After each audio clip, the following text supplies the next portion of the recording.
Let's just, everybody good? Yep. Yeah. Everybody ready? Let's go. All right. Ladies and gentlemen, we are recording here at Charlie's Tavern in the heart of downtown beautiful Grayslake, Illinois. My name is Evan Rafferty. With me, as always, is Patrick Whistler and Jay Clancy. And today we have a very special guest. We are sitting here with Shannon Schine. Yes. See, I didn't fuck that one up. Nailed it. I remembered it. And this is another episode of the 1, 2, 3, 4 Shots podcast. And today we are drinking a whole bunch of stuff because Shannon brought some shit with her. And what are we doing? We're doing debonair bourbon for the first shot. And boys and girls, here we go. Shot number 1. Hey, hey. Cheers.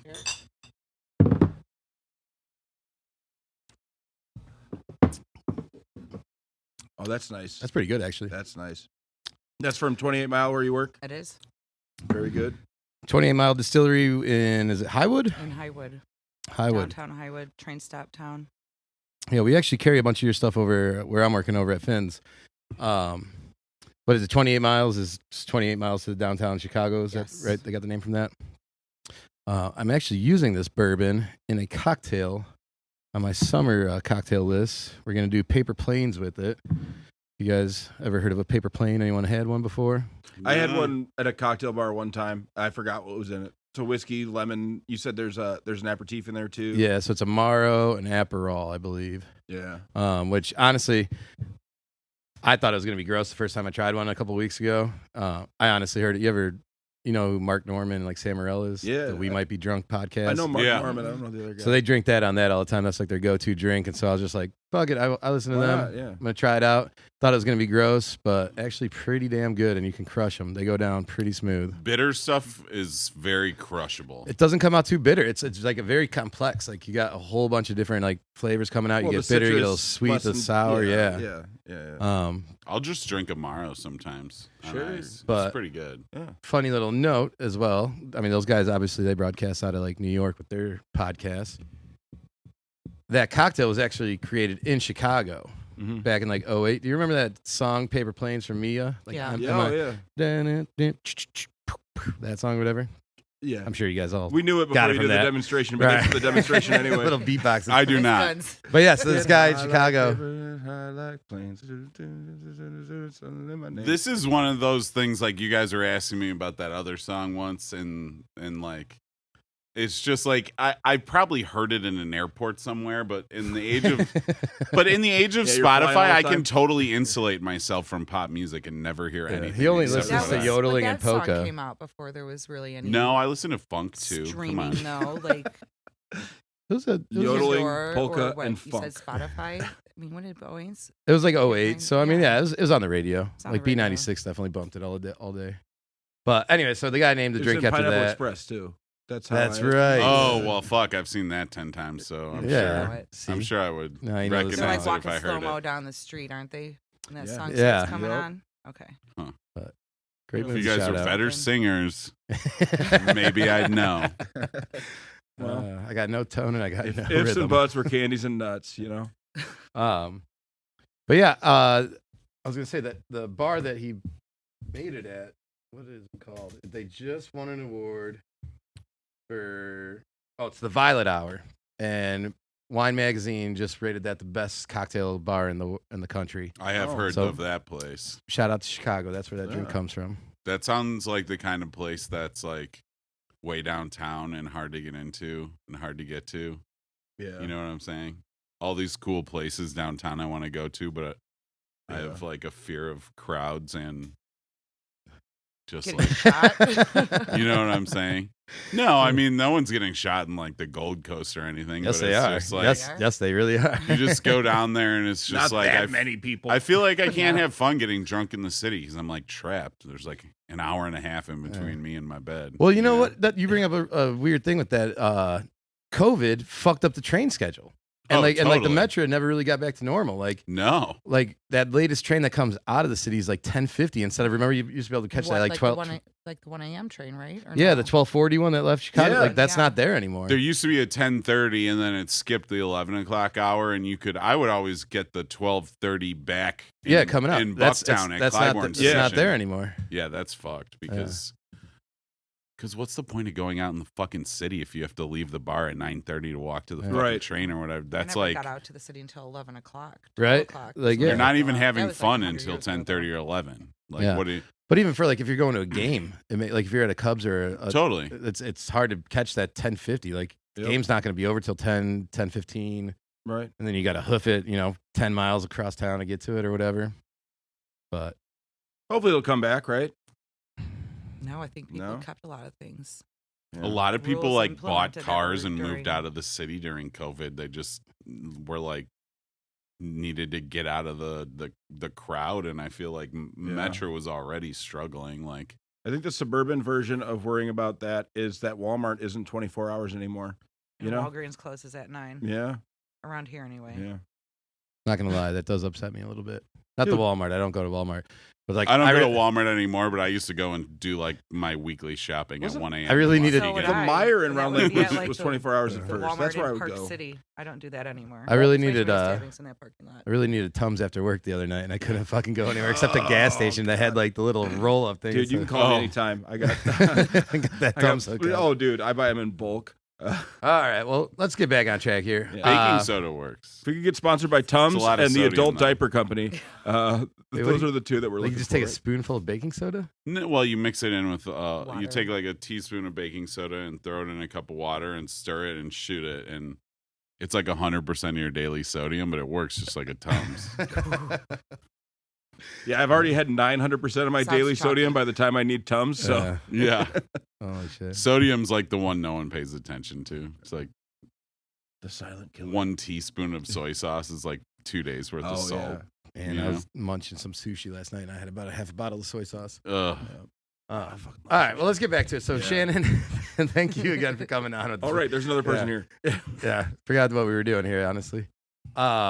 But yeah, let's just get into it. Tell us a little bit about yourself. What was the first job you ever had in the service industry? First job ever in the service industry was working at Chimpy's Pizza You have to- Safari in Libertyville. That was in like 98. I think I was around 15. Okay. My mom married into the business with her husband, my stepdad, and he owned Saludo's, a backyard steak pit in Gurnee.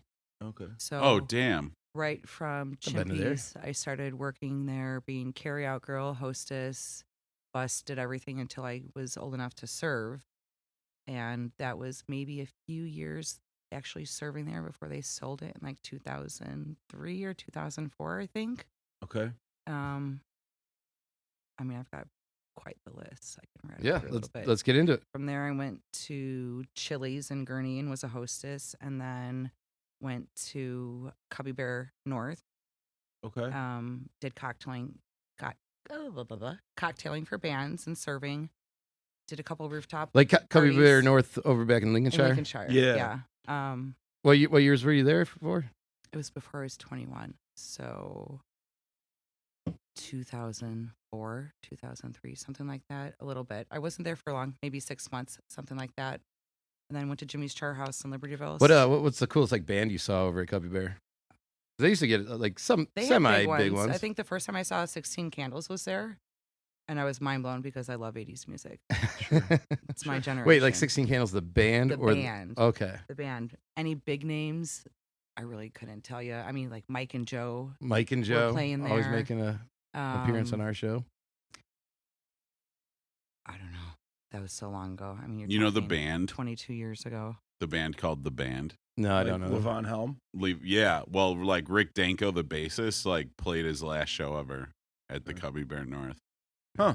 I didn't know Isn't that. that crazy? That was a weird spot. Like it's empty now, but like it was such a drive to get there and get back. Like Well, it was dangerous to get there. And get Yeah, back. You 'cause couldn't that have was- any drinks because if you're going there and then you're going a half day in down the road, and Which- anybody was going to get a DUI going yeah, out of that place. and that was obviously before the days of Uber and everything like oh, that. for sure. When there was I only like 2 cabbies around. working there, while working there, I probably got pulled over at least a dozen times on Milwaukee Avenue, and that was me driving like back to Gurnee, Grays Lake area where I lived at the time. Yeah, just going home from work. Just or- going home from work, getting pulled over, Yeah. immediately pulling out of the lot. And what were you doing at Cubby Bear? Were you bartending or were you Cocktailing. You're I wasn't cocktailing? 21 Yeah. yet. Okay. And then went to Jimmy's Char House in Libertyville. It's a cool spot. Served there until I was 21, and then was behind the bar there for maybe a few years, I want to say. Had a baby, left, went back a couple. Are you from around the area? Like, where are I'm you from originally? Everywhere. everywhere. But what's the first one? First one, Grays Lake-ish Okay. until about 3rd grade, and then Libertyville until middle of high school, and then back to Gurney, Wadsworth, and then back to Okay. Libertyville, and then Highland Park, Highwood area for like the past 15 years, more or less. Okay. So from Jimmy's Char House, I went to Bridie McKenna's in Highwood, Irish pub. It's not there anymore. Gotta be loud. I'm not too loud, but I am loud. You don't know me yet. You have to yell over You there. don't know me yet. Should we do another Okay. shot? Yeah. Took it loud. And then from there, I went to Toadstool Pub where I was for like 11 and a half Wait. years. Hold on, let's go back. Yeah. You said you were at Jimmy's, right? Yes. And then you went to Bridie's. Bridie's. Love that place. I used to go there all the time back in the day with my great grandma, or not my great grandma, my grandma. Oh, the Dubliner cheesesteak. I could still taste it in their curry fries. Yeah, what's there now? Because that like changed spots a couple places, right? Yeah, it did. It went to another Irish spot for a couple years. Now it's Slice Pizza. Oh, that's where Slice is over there? Yeah. Okay. Yeah. Well, there's a couple, right? Yeah, there's like one in Wakanda It too. started in The Wakanda. original. Now there's Mhm. one in Melody Farms. That's the third one. The Highwood was the second okay. one. Okay. Yeah, good food. Yeah. Okay, so you ended up in and that was kind of back when Highwood used to have that little nice. It still does have that It does. That's strip, when like but it was like Gabe's Backstage Lounge was open. yeah, that was like a big popping spot. I remember. It back in was. the It day. was crazy. We went Girls, to Gabe's a lot. girls dancing on the boxes and like where they actually had hired girls dancing in really tiny little outfits. Didn't feel like you were in a suburb. No, yeah. I mean, So it's like half strip club. yeah, Not being it home. was. It Dude, was. they had, It was like they had dancers like that at Austin's once, and I walked in and I was like, what the fuck is going on? Where am I? Like, Turned around and said, Oh, I I have love to go to the Austin's. ATM machine real quick. yeah. Does anyone have change for a 50? taking all the bartenders' singles and their money out of their tip jar, breaking that down. Yeah. Okay, so you were at Bridie's, and then you ended up going to. The Toadstool Pub. Okay, and that's still around out there, right? It is. I've heard of that one. I've never been there. I was there for the opening, so owner kind of scouted me out while I was working at Bridie's because he was also a bartender in town at the Silver Dollar, which is just a block down the street. So I would go see him on Tuesdays, and he ended up opening up a spot like 6 months before he opened. He's like, "Hey, you want to come work for me?" I'm like, "Yeah." I knew what I was getting into. A lot of friends, a lot of regulars. Sure. So like you got to like Yeah. you started out like at Chimpy's, which is basically like, like Chuck E. Cheese type stuff, like right Yeah. with the families. Working birthday parties. Yeah, and then Jimmy's is obviously like a steakhouse. You're probably doing more Serving. A lot serving more there, right? serving there than anything. And then going into like Bridie's, obviously Irish pub. Mhm. I mean, were you guys like a late night spot there, or Not necessarily. They had bands and stuff, live band karaoke, trivia, stuff like that. I think the latest I ever worked there was really like midnight, 1 o'clock in the morning. Then I was everybody going to else. say, I think Highwood wasn't 4 a.m. until like 10 years ago. It's 3 a.m. now. Oh. And it's been like that. Since I've worked in town. There like was, 14 I years. remember there being a switch because we used to have to leave Teddy O'Brien's, and at one well, point there was it that became- the county law, like that's how like a place like Richard Chicken or going back to Half Day, they were like grandfathered in for county, so they Yeah. used to be 4 o'clock, even though everywhere else had to be 3 o'clock. They had Really? yeah, Is Richard still open? I believe so. Yeah. Yeah. I used to go there with my grandma when I was a little kid. Go where? Richard's Chicken in Round Lake. They got a great claw They're not machine. open as late anymore. I think they cut back. They were 3 or 4 a.m. or something like that, and they cut back their hours. Oh, is this a shit show bar you guys were talking about before? You could call it that. It's a really good fried chicken place during the day, and then it's the latest bar open in this immediate Oh, yeah, area. yeah. Isn't AJ's open really late too? Yeah, but Other side AJ's of was Round always Lake? an hour earlier than Richard's. That they Is closed. Richard's really 4 o'clock in the morning? Not anymore. Not anymore. Oh. They were, and I think they finally were just like, well, that's not worth it. That extra hour is just going to be chaos. Yeah. All right. Sick of fixing windows. Well, nothing good happens after midnight, anyways. All right. So after Bridie's, you end up at Toadstool, right? Mhm. What kind of place is that? Small Irish Scottish pub, no food, Just So, like not a just- tavern, just a bar. Neighborhood bar. just a bar, kinda, yeah. neighborhood bar, a lot like this, Mhm. just newer. I mean, it used to be the Wood and Nickel, which was there for like 30, 40 something years. Yeah, I It was remember. A lot of another people talk about that It still. was another place before that. I can't remember all the history of it, but I don't remember before the nickel. 7 or 8 draft beers on, not a big crafty selection. I mean, Kind of like what we're in right now. Everything. Yeah. Except no neon signs. Yeah. Do we have neon signs here? Not on. Okay. The ones up front. Oh, yeah. You got the open sign on? That's pretty much what it is. You can see it from the end of the street. Nice. See if They have the like red or blue is glowing, then you know Charlie's is open. They have like an alley that's turned into a patio that they do live music on. That's really pretty nice. Yeah. COVID really reinvented Highwood as far as everybody was able to build out structures for outdoor service. Well, it was really weird. We were talking about that. Like, I remember, early 2000s, mid 2000s, like Highwood was kind of that spot around, like, that had a strip and everything like that. And that's kind of when Libertyville started building theirs up better. Yeah. And so, like, Highwood fell out for a little while, but then ever since, like, COVID, like, you hear more people going out over there. And, like, I remember, like, Kings and Convicts, when they opened up, that was, like, 5-6 years ago or something like that. Yeah. Highwood's always been a big spot because, like, back in the day, in between the city and Waukegan, basically every town had no bars in between Waukegan and the city. Like, Evanston was dry, and, like, Wilmette and all that. So, like, Highwood's been, like, the bar spot on the North Shore there forever. Because it was just, like, the only place to drink. And once hold a record in the Guinness Book of World Records for most bars or restaurants, like, per square mile. And there's restaurants there, like Del Rio, which, like, Del Rio is, like, this little tiny place, but, like, it's a really bougie restaurant that, like, people have been going to for, like, decades and decades. Like, well, I know same how much you couples love the going every bouginess. weekend. The bouginess, yeah, but it's old. Like, it smells old. It smells antique. You're not walking in there smelling. It doesn't smell like a rotten bar. Like, Dude, you go the in there. carpet's still 40, 50 years old. Everything is original in there. Everything is. It's got like a original. supper club look. I think Yeah, it's like definitely. got like, and like old dudes wearing vests working at the bar, and like you'll go in and they'll like take this big cloth napkin and tuck it into your shirt for you. And My cut. friend Ricky's They tucked the bartender napkin in there. for you? So if you ask, That's fucking service. if man. you Don't touch ask me. for them Sorry, to don't touch me. plate your food, you'll get like a chicken parmesan, and it comes out just floating in frickin' boiling hot cheese. And they'll like Sounds delicious. I've seen this because my sister's mother-in-law asked for this. They come up behind her, tuck a napkin into her collar, and then they like slide the food off and like cut it for her. And I was like, this is the fanciest thing I've ever seen. You're paying for that. You're paying for that service there. Yeah. I was gonna say, I think we literally had an episode where I just shitted on, like, I'm not cutting your fucking meat for you. Yeah. Well, Unless you pay me a lot of money, then maybe I will. I mean, Everybody's got a price. yeah, but they only have a few Absolutely. servers in that place, maybe 3, 1 bartender, and they run it. Anybody who works, it's like you're lucky to work there, and their servers and their staff has been there for eons. yeah. Yeah. How many people can they fit in there? Like, Not what's the much. capacity? Not much. I mean, it's like There's- all 4 there's top m- tables and like a bar with 8 seats, maybe? Is there even? There's like 5 seats at the Yeah. bar, maybe 30 seats on their main floor, but they did a conversion. You can actually go upstairs. It's like an old house. So you're going up this tiny flight of stairs, going up to an upstairs floor where you're creaking every time you take a step on the floors, and you might fall through, you might not. I You're probably gonna have would. a really good dinner and really great cocktails. It's good. We should take a field trip there. Deal. It's fancy. Yeah.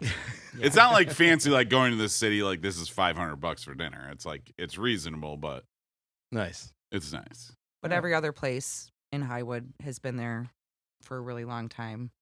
It's a generational town. You have like whoever's still alive, being great grandma, probably 100 years old, down to, great grandchildren. And these people do not leave this town. It's nice. Everybody knows everybody. You can't walk into any Walgreens, any store that's down there, or restaurant, without knowing 100 people. Yeah. So I've served thousands and thousands and thousands of people. Yeah. Yeah, Froggy's has been there Yes, that unchanged place for too. like my entire life Yeah. too. Yeah. French restaurant. I've been to Froggy's. That's delicious. I've never been to Highwood They used at to all, have but I've this heard about orchid. it. Gotta They used to have this go. orchid Just vine the- growing on the ceiling. I don't know if it's still there, but it was so cool. Okay, so you were at Toadstool, and then did you go to 28 Mile after that, or was it? I went to another place kind of temporarily. I used to beer and shot kind of bartender, high volume for festivals and bands and such. So I went to a restaurant temporarily, and I ended up making just as many drinks on a really busy night that I would at a bar like this, and making pennies on the dollar for the 300 drinks that we would put out a night. What kind of restaurant? Like, was it a restaurant or is it a bar? Italian kind of steakhouse place. And yeah, you don't have to say Okay. it. Yeah. And I mean, we can always bleep anything out too. no. Like, You got to tell me off. I will. Off. But was it because you're just mainly doing like service well? Like, no, I got to make money. I mean, yeah, service well is fine. I could do that, but the bar top only had like 15 seats. right. So there was no turnover. Right.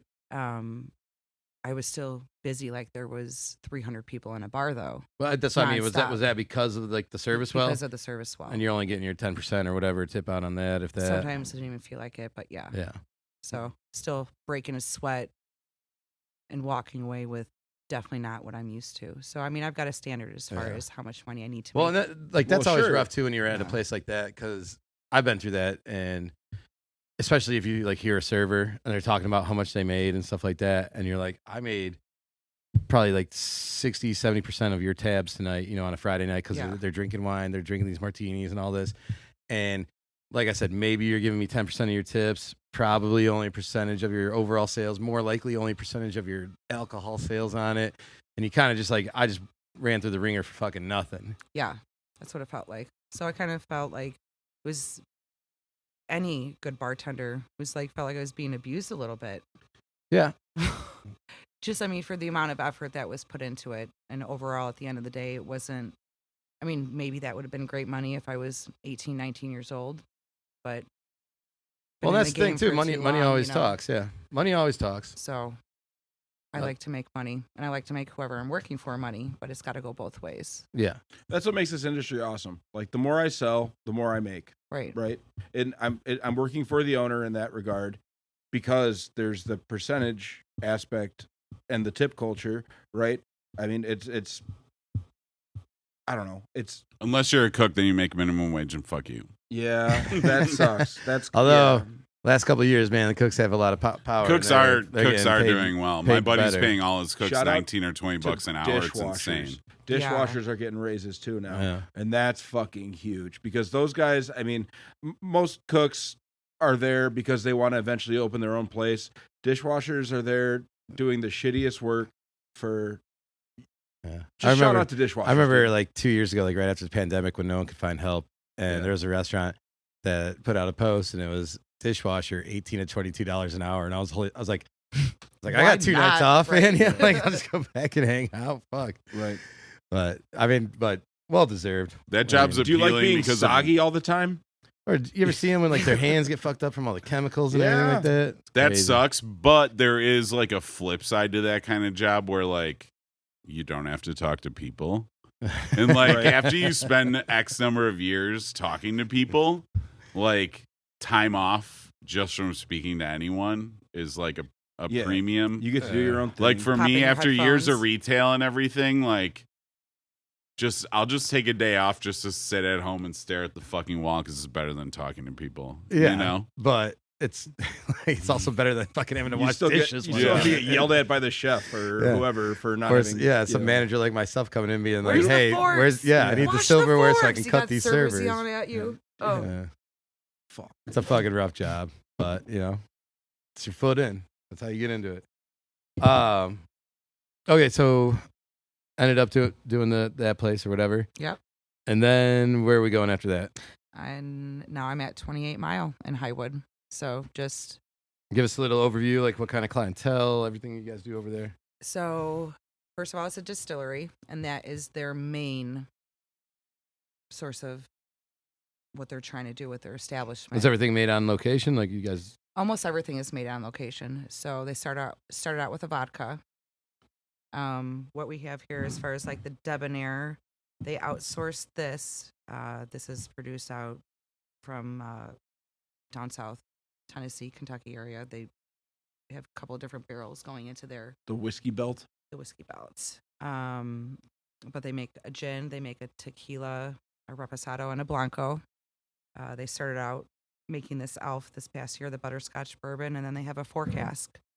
They also have several different beer recipes that they outsource to local breweries within the area. Cool. Kings and Convicts, Ravinia Brewing Company. I think they said a couple other places. So when they're not running their stuff, they'll pay them to make a few kegs of each thing. So it's nice. They can only sell what they produce, which is challenging because customers, every other woman is asking for a Tito's this, Tito's that, or, you know. You don't carry Tito's. We don't carry Tito's. We can't. So there's sell not a full anything. bar there. No, it's not a full bar, but still you can get 20 different cocktails from, you know, yeah, each bottle that you're So putting you out guys there. like doing craft cocktails, Craft like cocktails, with all your salty ingredients? dogs, palomas, different kinds of mules, any kind of vodka concoction. They really are working with what they have, and there's an extensive menu, and then it's whatever, you know, customers are asking for, mixed with a juice or a soda. And things of so that nature. bigger bar, that's why it makes more sense. Like For- versus the place you were working before. For me, they've got a music venue, so they've got a stage. They've got a beautiful outside patio to where their band room, all these glass doors open up, and then you're adding another space for 100 people to be outside. Yeah. You know, still be part of what's going on as far as being able to get a drink. Sure. They run with cocktail waitresses sometimes.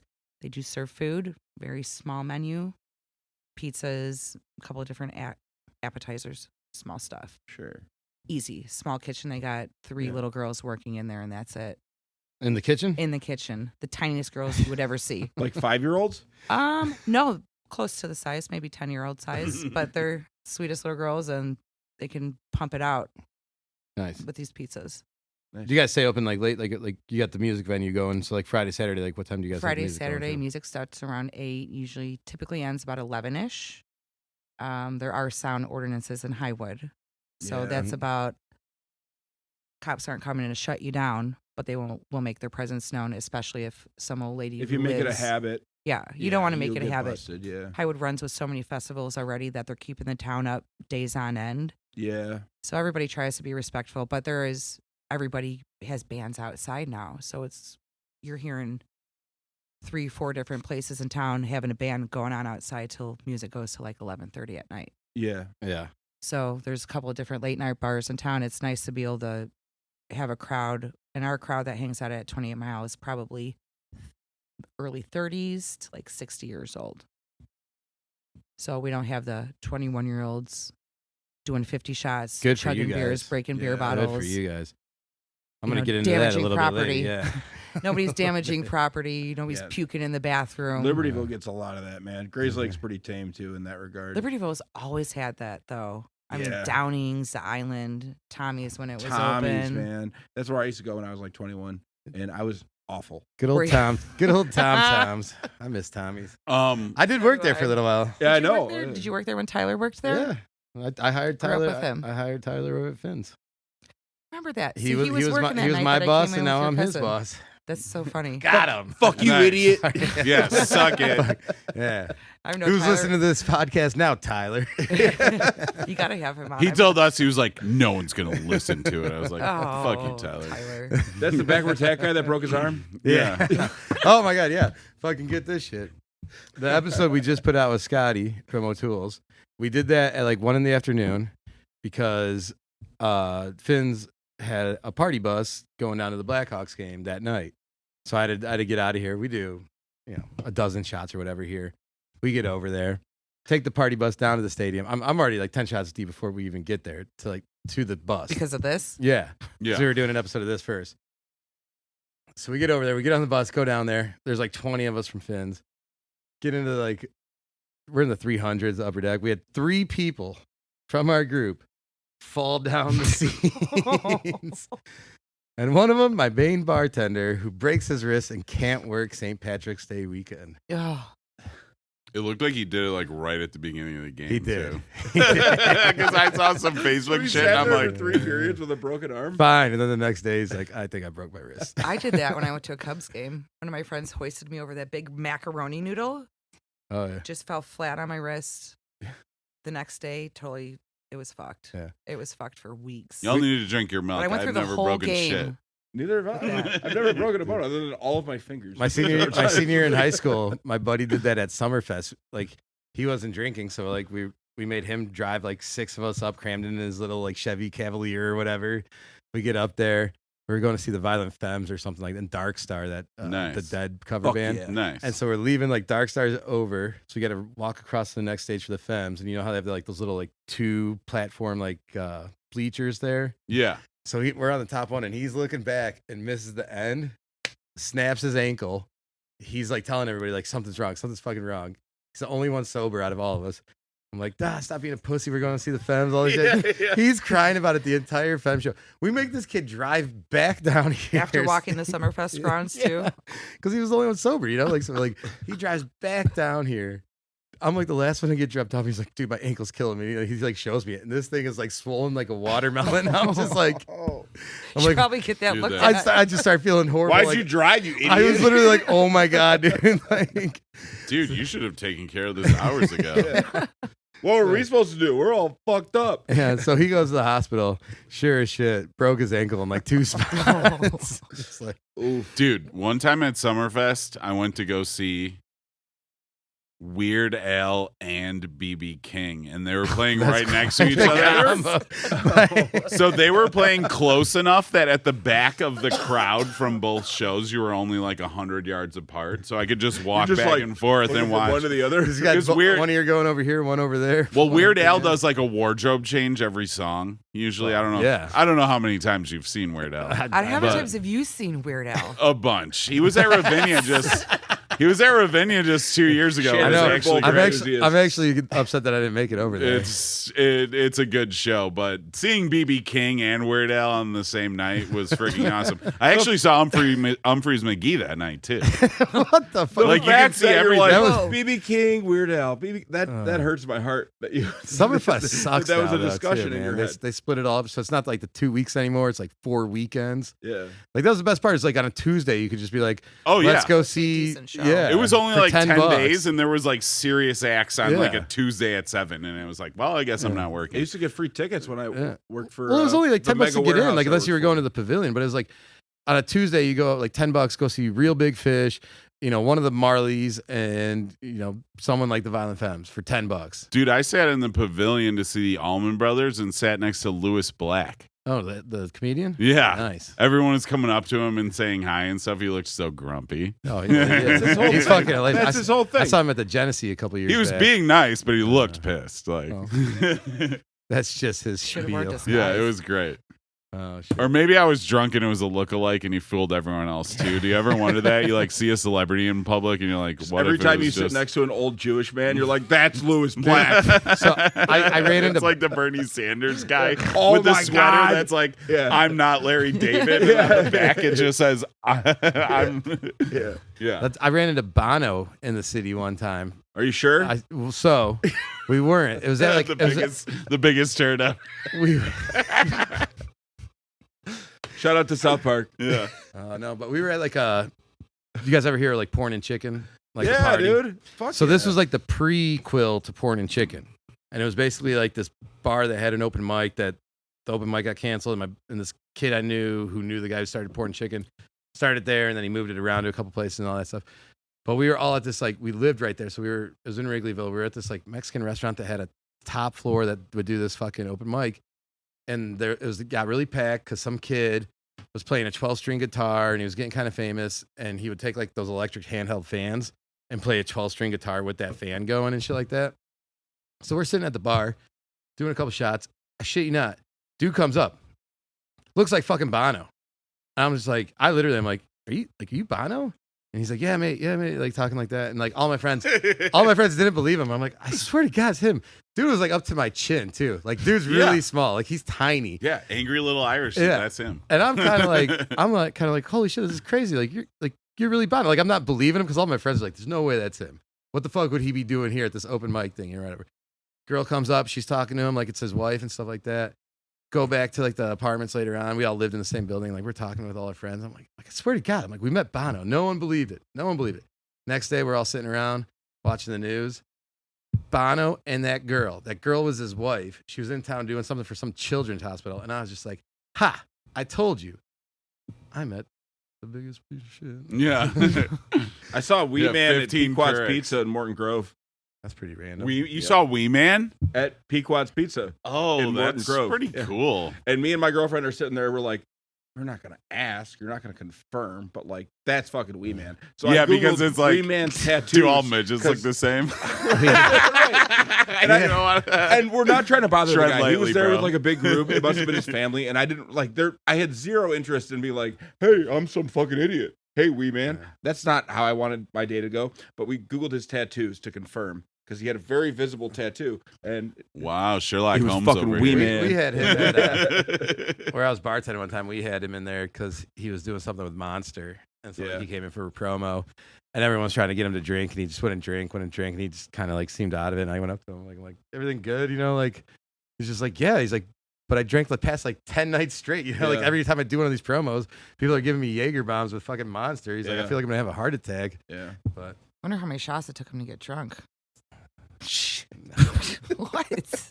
Sorry. I mean, like, you're really a big dude. You got a high tolerance, right? I mean, I picture Wee Man being the size of my 4-year-old. I can't imagine him being able to. he's sturdier, probably. No, he probably weighs I've never seen your 4-year-old. Buck 20. I mean, about he's jacked up. He's jacked up. I know height-wise what a 4-year-old looks like. All right.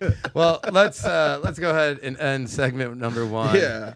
Time for shot number 2. Again, we are here with Shannon Schine. Yes. Shannon Schine from 28 Mile Distillery over in Highwood.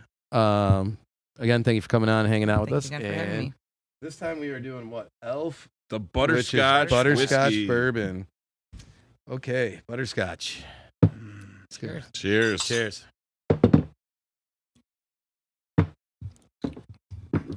Oh, that's not bad.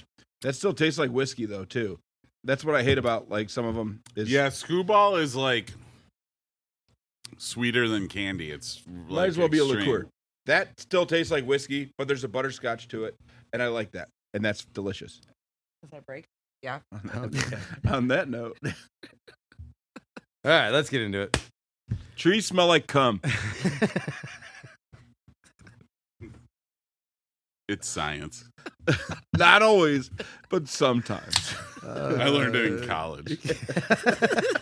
Seriously, that's what he went to college That's what I for. took away from college. He's- How much did that cost? He's got a degree in like horticulture. 50. He's got a Nice. degree in horticulture and like shit Should like just that. ask a It's a hooker U of I what education semen right there. smells like. This one smells like asshole. This one smells like cum. This one smells like a tree, which makes sense. Oh shit. All right. Can't do that right when I'm trying to go. Sorry. Yeah. All right, ladies and gentlemen, we are still here at Charlie's Tavern in the heart of downtown Grayslake, Illinois. We are joined with Shannon Schine, right? I almost said Yes. Shannon Light. I almost fucked that up. But Shannon Schine from 28 Mile Close Distillery. enough. She's a light in all of our Yeah, lives. it's She's very bright. she's fantastic. Can't you tell? Yellow. Absolutely. But ladies and gentlemen, we got to talk about something very serious here. Like normally we're joking around, goofing around, you know, having shits and grins. But there's been some international activity lately that is quite disturbing. And I know it's hard to hear because it seems like the world's going to, you know, hell in a handbasket right now. And there's just one more thing happening to add on to that. And this is a little segment I like to call, hey, did you hear about this shit? Yeah. All right. Customs authorities in Belgium forcibly recycled thousands of cans of America's go-to lowbrow beer of choice after they took issue with its slogan, the champagne of beers. Yeah. I saw that. These froggy French motherfuckers and these, It's the Belgians, man. but they did it for France. And what do you call people from Belgium? Are they Belgium? Idiots. No, I don't know. Let's be politically correct here. All right. All right. Belgians. Belgians. There we go. That took a lot longer than it should have. But these motherfuckers took about 2,300 cans of this American staple, this national like icon, basically, and threw it through a can crusher and dumped all the beer down the drain and threw all the cans in the garbage. There should be tariffs. We shouldn't export anything to Belgium This anymore. this aggression will over not that. stand. Absolutely. This aggression will not stand. Yeah. And I'm interested to see what Joe Biden and his administration has as a response to this. Like, are we just going to go? God, we're getting political. Wait, Okay. so my question is like, is this the first time they've ever sent High Life to Belgium? You Yep. know what I'm saying? Like, when I read about this, and immediately what stood out to me about this story was I was like, either they've been sending to High Life to Europe for 100 years, or like this was the first time for some reason, or like performatively Belgium performative for decided sure, to dude. crack down on it right now, because nothing else makes sense. It's not like High Life's different, because it's not, right? Yeah. Well, It's the they're same saying- beer they're I saying- shoved in they're a saying it's backpack. simply for having the slogan "Champagne and Beers" is like a trades act, like, you know, like a trademark thing, like violation. But that's been that way for 80 years. at it's least, fucking yeah. High Life, man. Like, first of all, with all the beer in Europe, you're importing High Life too, and then you're gonna just Right, crush and it. Belgian beer is fantastic, so maybe that's part of it. That's why it's performative. They're like, fuck American beer. I don't know. No, it's just a really big port. That's where everything goes in, is Antwerp. Yeah. But like the French, what did it say? The French, it was Belgium authorities and the French Committee for the Protection of Champagne. They have a committee called the Protection of Champagne. Well, it was the French's fault. It all makes sense now. Yeah, that's what I'm saying. The French did it. Going back to freedom fries Yeah. Where was this beer going though? somewhere. See, in Europe. it's all sketchy, because it's just like, it's not the first time they've gotten High Life. High Life hasn't Yeah. changed the label. No, Like, what's different? And- what's different about this? The fact High that Life there was a they had to video crush it? recording of it, oh of yeah, the it was guy- they totally did it for that the has to news. be The French are Some trying to sort go of- viral. It's the French government trying to distract from the riots. You know That's what? what's going on. We're starting a boycott right now. Between the four of us, you don't have to do it if you don't want to, Shannon. Change the name of a French martini. Corporate weed. Nope. Boycott We're corporate no longer weed. eating waffles. No more waffles. Belgian waffles. Yeah, I fucking hate waffles. I think they're Yeah. the worst breakfast food of all I time. hate blue waffles. Or French especially. toast. We're not eating French toast. We're Jesus Christ. I Fuck had you. a whole bar Googling what blue waffles was one day. Let me tell you, I the spent- looks on these people's faces was like they were watching. wait, What is it, a Two blue Girls? waffle? You've never Googled what a blue waffle looks like? No. All right, everybody Oh. listening, wait. Evan, Google that. I feel Just like I Google need blue to hide, waffle. actually. All right. And My friend hold your Lisa, nose. who I worked with, she actually worked at the restaurant that was next to the Toadstool Pub while I was working there. I don't know. She's like 50-ish years old. Went and Googled what blue waffles was and lost her shit. I mean, this woman has this dirty sense of humor, but to watch her walk around and probably show 20 different customers what this was, did you and then see it? everybody learned about what it was. It's Yeah. it's like a little. Right. Like, What is it? Did you see it? You No, have I to didn't see it. I read it. did Yeah. you zoom in? Saw the words. No. Yeah. Look it up. You didn't and look at see the it. You have to images? see No, I it. didn't look at the Oh. Everybody You else have to here look has at seen something it. horrifying, or this has no point. Yeah. Who's gonna listen if you don't know what a blue waffle is? The first image that came out was a blue waffle. Okay, go deeper. Oh yeah. No, you have to like get past the censor by saying like blue waffle, like nudity, 18 or blue plus. waffle, yeah, blue waffle, Dark web. porn or Did something. Did you see it? I'll go disease. Maybe type it into Pornhub and see what comes up. Thank God that they got. No, I don't even want to see this. I'm going to be honest. I'm good. They're warning you. See, Yeah. that takes some fun Yeah. out of it. Protect Oh, your man. innocence. When did Whatever. that come I up? was just as disgusted by that actual blue waffle that popped up. So there used to be before Blue Waffle and before Tub Lemon Girl Party? and before Two Girls One Cup, there was Goatsy. Do you guys Yeah, remember go Goatsy? see, yeah. Yeah, and like way back when AOL Instant Messenger was new, you'd be like, dude, fucking check this out. And you'd send the link to someone, and it was like a dude bent over spreading his butthole with like all 8 fingers. Yeah. Do you remember this? Oh yeah. It was like the never saw that. original I never, gross Do you saw up. that. remember I Lemon never Party? Googled that. Okay, but I I'm don't saying Hey, remember Google. it's the same Goatsy. vein as all that, but like before Lemon Party, before Two Girls, One Cup. I know Like, what Two Girls is. I don't know. I don't even want to know the rest of them, honestly. Yeah. What was the one that with the guy that got fucked by the horse? Oh, my the guy who God. dies getting fucked by the horse. That yeah. one's crazy. Okay. What? Okay. All right, I we're don't gonna know have what to kind cut of that porn you out. watch. Let's stop that out. There's so much. So anyways, we're not eating waffles or French toast. Yeah. Or BME anything, Pain or Olympics. anything blue. Oh, Jesus Christ. Oh, I'm really disappointed that you didn't find the. The Our right. I audience don't loves want to. discussing Someday shit you'll that- find the right blue waffle. I don't want to see that. No, you have to put your browser in like incognito mode, or it's not gonna show up. Oh, shit. All right, so basically what we got from that was we're not eating French toast or Belgian waffles. Eating dry wheat toast, like good Americans. You had to So put we in used to a sell- blue waffle STD. We used to sell wine yeast that was called Pasteur Champagne yeast. And first they got sued for the name Champagne by the French. And then they got sued for the name Pasteur by the French too. And they have to call it Premier Blanc now. French ruin everything. Twice. I love France, man. France is awesome. When they protest, they fucking protest. They get shit They do. done. Yeah, I'm all about it actually. Like imagine working your whole life for like a government retirement thing you're working on, and then like you're like 60 and they're like, oh, we're What's it? raising the age, and you're The like, yellow vests, they call them. fuck you. Just everybody has a yellow vest, and so they all just fucking go protest anytime somebody gets fucked over. It's not very I fucking love stylish. See, this is what we really need to bleep It's out not because very like Parisian.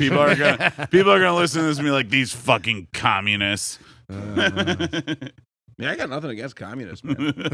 All right, now we gotta. Now we're we just definitely- We're the bleeping marrier. out the whole Whatever happened to segment no too religion now. or politics. Well, in the bar. socialists I'm okay with, not communists. See, no politics at the bar is like a modern cop out for people feeling like It's easy It's though like- when you're behind the bar and people it start is. arguing. It is. Yeah, but like that's what you used to do. Like in 1776, is like go to the pub and like yell about the fucking redcoats. Yeah. It's Oh, like, they still that's do. that's I mean, what that- it's People for. still do. That's one of the downfalls of If having you can't like talk politics at the bar and not get into a fist fight, you're no, not because mature. it used to be Right. like sports and stuff. Like before Google, you'd be at the bar and someone would be like, "This was the best hitter ever. His batting average was blah blah blah," and like there was no way to check. Like so you just sat there for 3 hours being like, "You're a fucking idiot," like. Nowadays you can Now you settle can that prove in anybody wrong in 10 2 seconds. seconds. yeah, now everyone knows it's Tony Tony Gwynn. Gwynn versus Pete Rose, batting average. You Pretty know. much. Tony Gwynn. Oh my god. He's Tony just Gwynn, so amazing. There His are stats so many mashups of his stats or his highlights on YouTube. It's like Talking about Tony Tony Gwynn Gwynn. could have gotten struck out every at bat for his last like 6 seasons and still had a better batting His average sta- than almost yes. any other batter. You'd ever have to or play an something like- entire 2 seasons of baseball for his batting average to go below 315. Yeah. Something like that. He's the best. Still holds the record for And most strike assists. out every time. Most assists at San Diego State College. Yeah. Basketball player too. All right, well, let's get back to it. Shannon, again, thank you for coming on with us. So you've been pretty much doing this like work your whole life. Like, have you ever had a job outside of the industry before? A couple, but nothing that was actually long term. Been in the industry since I've definitely been an adult, 18 years old, but then I became a mom at 22. So And how was that? Like working in the industry, like having a young child and everything like that. Did you continue to work, or were you? always have worked throughout all of my pregnancies. I have 3 kids, oldest being almost 18 years old now. He's going to college next fall. And my youngest 2 being 5 and almost 4. So I'll have a freshman in college and a kindergartner starting the same year. Oh wow. So I've been through it all.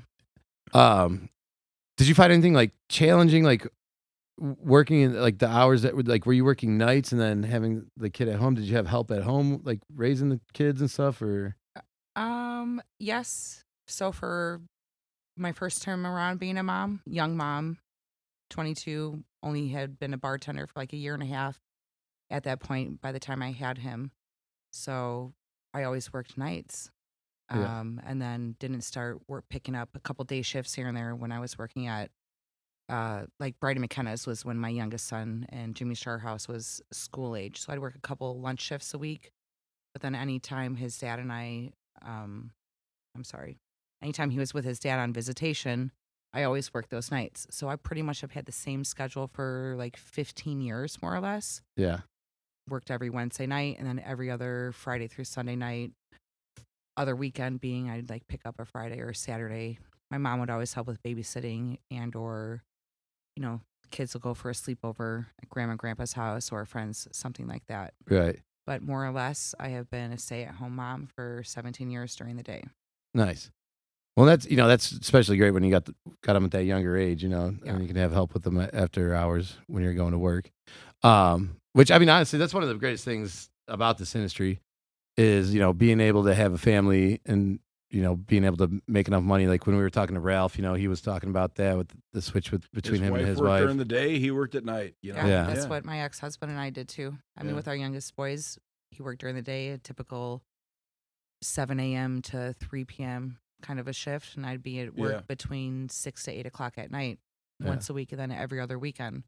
So, did you find that like being on that opposite like schedule as your husband at the time, was that rough on the relationship? Yes and no. I mean, for other reasons, we spent plenty of time together, but that's a whole different aspect as far as spouses not being able to handle being with somebody who's in the industry and getting hit on and things of that nature. People being I mean, aggressive. we definitely talk about insecurity that. there. Huge insecurity. You either got it or you don't got it. More or less, I feel like it kind of takes, having been in the industry myself for so long, you got to be with somebody who understands it and who has a backbone thicker than yours. Right. Because if I'm getting hit on and it bothers me, it's going to bother you 10 times more. Right. Yeah. Like especially being that other person, seeing the person that you're with feeling uncomfortable about something, then you want to like automatically jump in. And you can't do that. Yeah. I mean, within reason, but I mean, I've worked at a couple places where significant others were not allowed in. Yeah, I've heard of that before. For that mere factor, and I can see that. Don't bring your boyfriend or girlfriend or whatever to the bar. They can't. I had to like 86 a girlfriend at one time. Yeah. Just because I was working at that college bar, and I'd be taking care of a group of college girls, and she'd walk in and just who the fuck are these? Start yelling and shit like that, and they're customers. Yeah, it's like I'm literally customers. You go home. I'm literally getting a drink order right now. I mean, it's tough too, because like you can see it from the other end too. That's hard. It's hard to handle if your significant other or whatever is getting ogled. It is, but some people never complained about the money that was getting brought home either. Right. So it's a catch-22. Yeah. Either you really have a problem with it and you work with someone on changing a career path. I made too much money to ever change a career path. Right. And that's kind of what you're saying with the catch-22. I've been doing it for so long. I mean, I've got a kid going to Michigan State next year. Yeah. So I got to stay in this industry and make the most money doing this. And there's this whole thing of like, I think some people don't like respect this industry necessarily, or think it's just a side job or something like that. You can make we talked about this with Ralph too. You can make just as much money doing this. When people ask you, so what's your real job or what else do you do? Yeah. My answer always was, I mean, I've been a mom for more than half of the time that I've been doing this. My favorite is when I've had people ask me, what else do you do? I was like, do you recognize me from somewhere? Yeah. I was on season 3 of Romania's Got Talent. Since they Deadliest Catch. I was the juggler. No. Fuck. No, yeah, and like, I mean, we definitely get that, like, where people don't understand sometimes how much money you can actually make doing this, especially if you're good at it and the right circumstances and everything like that. It's a career, dude. It's just different hours and everything like that. But like one thing, like we were, obviously it does have strains on relationships. I'll tell you, like I know a lot of people that didn't make it work compared to who can make it work. It's fucking hard. Yeah. And it's just one of those things, like, I don't know, it's got to be back and forth. Like, like I'm not going to cross this line, but you also have to realize I'm going to get to that line, type of thing. Not even to mention, you're only our second female guest ever. So congratulations on that. Thank you very much. First MILF. I feel like I kind of I invited myself on it, though. Yeah. Kind of put that out to Jay when he made a post. I think on your first episode, I'm like, "Hi, I volunteer myself for your first girl episode. You want some real boobs on the show? Girl boobs or something? Not a bunch of boy boobs." Luckily, we don't have video. I mean, I got mom boobs now. If you were talking to 21-year-old Shannon, it'd be a different story. Luckily, we don't have the video. Your boobs are fine, I'm sure. Thanks. A push-up bra. Victoria's Secret. So that's the trajectory? Yes. Push-up bra, regular Push-up bra. push-up bra. It's still the same bra I was wearing 2 days ago when I had a girl bump into me after I was carrying a tray full of like empty drinks and then a whole margarita spilled down my shirt. Yeah. Ouch. That was good. Down. All the way down my pants. Looked like I pissed myself. That's funny, though. Worked the rest of my shift like that. Just sopping wet. Just soggy. Yeah, it was gross. Shoes wet, beer shoes, everything. Well, there's our like pissing ourselves comment for the episode. Yeah. Check that one off. Pissing themselves. Yeah, body Oh, we talk about fluids. it. close episode. too. Can't Yeah. even tell you how many times I've had to pee. And then the line for the girls' bathroom is 20 deep because everybody takes an hour long. You wouldn't just I've run up pissed- and cut? Oh no! I mean, yes and no. Yes and no. Wait, But so it was at always 28 faster Mile, to I go felt and pee like- outside behind the dumpster. The Grab a couple bathroom was a cocktail maze. napkins. The bath. The bathroom was a maze. They're like, the bathroom's this way, and you follow the sign. And I felt like I was walking through, I don't Are want you to talking say like a 28 Mile? brothel, but it did seem like I was walking through a brothel. Oh, are you talking about 28 Yeah, Mile? on the way I to the still bathroom. get lost in there. So they're Still like, get the lost. bathroom's this way, and you go upstairs, and there's all these like giant, like old-fashioned hotel room-looking doors everywhere, and then you walk down this old, it's a dimly lit sexy bar. hallway, and It's a then really they've sexy got bar. like a big bathroom that's like all tiled with the like tall urinals and stuff, and I'm like, where the hell am I? I feel like Al Capone taking a piss right now. Oh yeah. That seems kind of fun. Yeah, you should go there. Bathroom's great. Yeah, I'll go for the bathrooms. Maybe I'll stay for the drinks. You know? Yeah. But yeah, getting back to it, like, did you ever find yourself like having to miss out on like any of your kids' events or anything because you had to work like I on did. those nights? I missed out on my younger two aren't in any sports right now, but my oldest son has been in sports year round his entire life since he was 4 years old. Flag football and t-ball days. I missed every other weekend of sports. Yeah. So, in some school functions, and I would go to the games until I absolutely had to leave until I had like 27 minutes to get to get to work. Yeah. Calling the bartender, can you stay 5 more minutes? Like there's one more quarter left in the game. I missed a lot of things that I wish I could have been there for. Should have requested off for certain family events and things of that nature, holidays, stuff like that. But You can't always get that request off, though. You know, You can't. Like, even if you request, it's you can't. But I was also, given where I worked for the past like 11 and a half years, very small family oriented staff. The same people worked there for 11 and a half years that opened the place. So everybody was really close and everybody had kids except for some of the younger guys that came on staff in the past few years. But Did that make like that place more? No, I don't want to say acceptable. Like understanding of Very. those situations where Very. they're like, we know very. you knew them Very personally on a understanding, level, and that they could be like, yeah, come in when you get done with the game or whatever. One of my coworkers is my son's godfather. Oh, very cool. One of my other coworkers was going to be my maid of honor. So super close. Yeah. Everybody was at holidays together. We were always given the choice do you want to work Easter? Do you want to work Mother's Day? Like if it fell on my day or whatever. Because I knew I was going to make a lot of money. Sometimes I chose those shifts. Right. It's a you know, balance. And I would miss, my kid finding his Easter basket or See, and that's got to be tough waking too. up, him being that- at his dad's house and being. Did you ever like find yourself like being upset with yourself about like you were saying like guilt? Definitely. yeah, like having to work Easter and not being able to do the search for the eggs or Yeah. whatever. Definitely. Yeah. Or being too tired if I did work like the night before. Because I'd be up till 3-4 in the morning and little kids are up at 6 to 7. Whenever they especially feel if like Santa it, Claus yeah. is Ye- coming, oh, you yeah. know?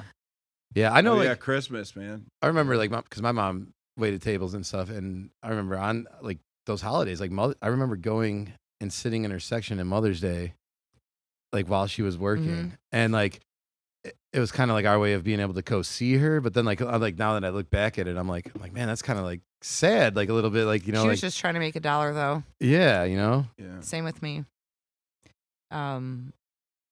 Which is the great thing about this industry. Like, like if you can come in, bust your ass, do your job, like you can, My mom cuts hair, which is like a service industry adjacent kind of thing. She makes thousands and thousands in tips every year, but like her schedule's kind of non-traditional too. Like some guys want their fucking haircut at 5 a.m, Right? you know, and most people want their haircut like right Everybody after work. wants like, their hair done before holiday, and she's probably Oh, totally. She struggling had- with her hair not getting cut. she the had, color you know, before a that thing holiday. where like, you know, Deerfield prom or homecoming was next week, and she'd be just like working 12-hour days all week and stuff. You know, I mean, I don't think that's adjacent. I think that is the service. It's really industry it's still. super totally. similar. You're a therapist. listen, I think the service industry is whenever like instead of a boss, you have customers that show up and feel like they can boss you around. Like that's the service industry is like dealing with the public is basically,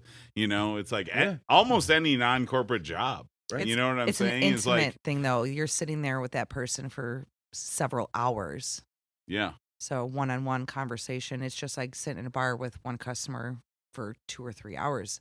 How many times has that happened to you on a shift? Yeah. Whether you like them or you don't like them, you gotta fucking talk to them. Right. And like, Whether you like me or not, I'm gonna be there for 8 hours. Yeah, I mean they're putting in a shift longer than you are sometimes. Like, how long? What time did you get here? Oh yeah, 2 o'clock. I This took guy's- most Sweet, and you're the shifts last fucking guy walking out of the door too. Like, you're still here.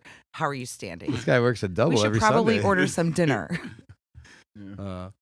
I haven't been in 3 weeks now. I felt bad. I've been trying to like, you know, do my laundry and stuff. 3 weeks. So your underwear's inside out now. Yeah. 3 weeks. No, I'm of just laundry. saying. I You were twice. I always go You to know what Finn's you're all doing. day on Sunday, but this past few weeks I've been just having to stay at home and keep it, you know, chill. But Not move too much so you don't create too much my ball sweat in your underwear. triumphant return is coming. Ball sweat's real. Shannon. I have 3 boys. I know ball sweat is real. You're aware of ball sweat. I'm Okay, aware perfect. of ball sweat. It's Okay. different than regular sweat. So is boob sweat. Let's keep going here. I know. Yeah.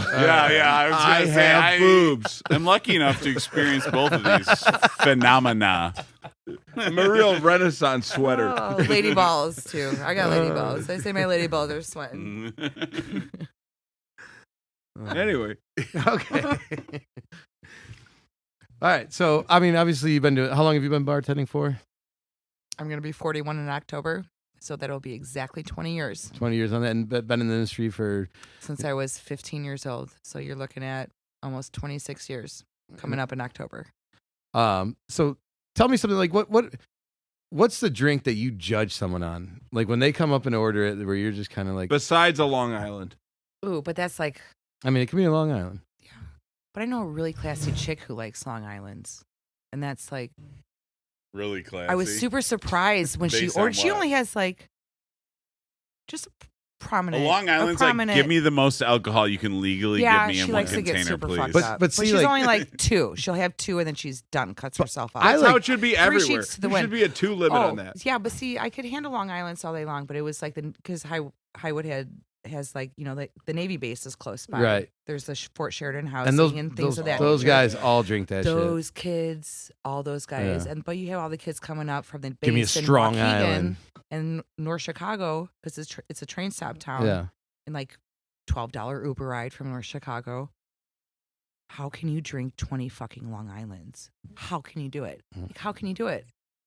At U of I, they had a place called Gullies, and it was like, you know, there was apartments above it. It was a shitty little ground floor bar, and they had Long Island specials.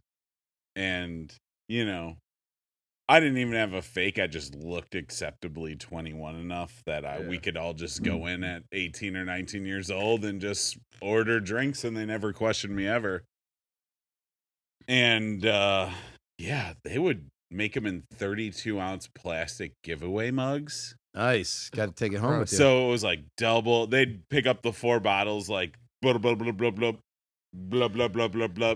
And one night I had bought like 6 rounds, so I'm like 100 and something bucks into all this liquor for all me and my friends. And the guy just points, he's like, "This one's for you, buddy." And he points at me, and there's like half as much ice in it, you know. And he's like, "Glug glug glug glug glug."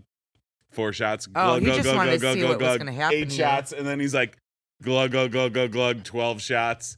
And everyone else gets like a nice shot of Coke at the top, and he goes, and there's like a teaspoon of Coca-Cola on top of it. Yeah. And I Let's just blacked out. remind everybody, we do not, encourage Drink binge- responsibly. Yes. No but binge there drinking. is fun in making. I call those panty droppers when I make them for people. Well, I drive You my can say panties that. for sure. Yeah, I know, more or less. Not panty droppers like, oh, you're gonna get my panties off. Like you're pulling your pants out because you're either shitting yourself or pissing yourself because you're puking so hard.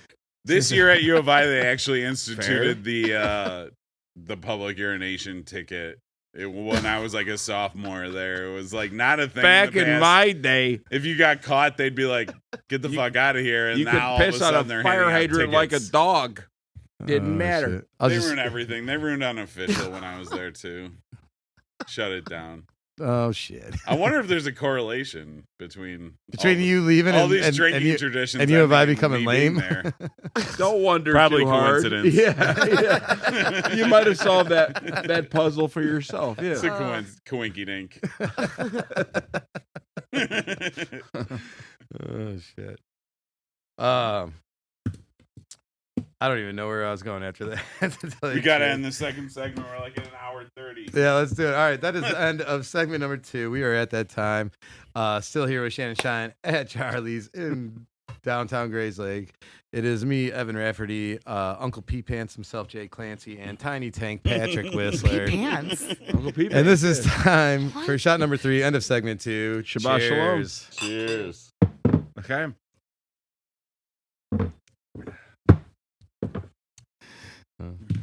It's still day drinking right now, right? Oh, it's only 7:09. Yes. Wow. Wow. All right, ladies and gentlemen, it is time for segment 3 of this episode of the 4 Shots podcast. We are sitting here with Shannon Schine. It's the first time I've got the name right all 3 times. Yeah, and you didn't have to look at or point at me either. No, but I did have to think about Evan it. Rafferty. Thank you. No, how was everybody's weekend? I know last week was like 420, right? Thursday. So Mine was fucked. yeah. Yeah. Busy. Really? But good. Busy at work or what? Yeah. Okay. So yeah. Wednesday I Give a little shout out to what we're drinking here. and that's what Wednesday I we canned the beer that we're drinking right now, the Canapa.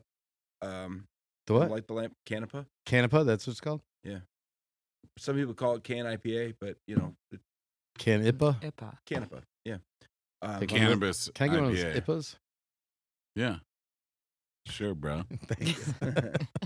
It works. Did that, canned that, and then was here Wednesday night bartending. Thursday was 420 when the beer was like dropped and released, and that was fucked. What is 420? What? Hitler's birthday? Oh, okay. Continue. Yeah. I have no idea why it's a holiday, but it's a holiday. I don't know. Anyways, you guys were taking part in the festivities over there. Oh yeah, dude. Yeah, it was great. What'd you guys have going on? We had glass blowers. There was a pop-up record store. The record store that just opened down the street in Grayslake. Yeah, like glass blowers, like they were making pipes there. Or? Yep. Did you get one? No. You didn't get a 4 shots pipe? I was busy as fuck. Are you fucking dude. serious? Did you get a dill? I had a You 10-table section, and I was managing, dude. I didn't have time to do anything fun. All those pipe makers end up making dildos. Oh, what? You know they do. They're like, yeah, I'm gonna make little weed pipes for a You got a living. double dong. And then after like two years and they're $10,000 in on equipment, they're like, all right, well, I guess I'm just gonna make huge glass dildos the rest of my life. Fair enough, man. I got a buddy who does glass blowing. And Jay got one. Well, yeah. Yeah, The duh. biggest one you've ever seen. Yeah. Huge. Sitting on it right now. Bulbous. That's why How you do you look know what weird. I've seen? Bulbous. Fast and bulbous. Anyway. I got a buddy the who's market, a glass blower. you know what I mean? Okay, keep going. It's capitalism. If I can. So how was your I'm weekend? kind of excited. was Keep good. talking about the glass. Move on to piece. somebody else then, I guess. We're laughing too much about mine. I don't know. I had a moment this weekend. You ever had that like where like you feel like you have like was it telepathy? Telepathy? You're telepathic? Yeah. Am I saying it right? Telepathy? You're doing great. That's like reading Be more minds. confident. Yeah. You're fine. But you know what I mean? Like where like you give a drink to someone and you're like, I'm gonna fucking regret that. Or like where you see something happen. Phenomenon. Like or you Right? see Are something you talking- happening like beforehand, like you're literally like you tell someone like, watch, just look over here, 10 minutes. This is gonna like, you know, like whether it's like a puker or a fight or an argument or something like that, you know, like I had that again this weekend where I was just like, I have been doing this for so long now that I can literally pick it out an hour before it's gonna happen. You were reading Yeah. the room. It's interesting, but it's also annoying because afterwards I'm like, It's in their eyes. They start going blank, and you're like, fuck, this is going to be trouble. And soon I know it is. And they're like behaving at the time, and you're like, oh. so no, we had a new door guy training this weekend, and has nothing to do with him. He actually did a great job. Was a good dude.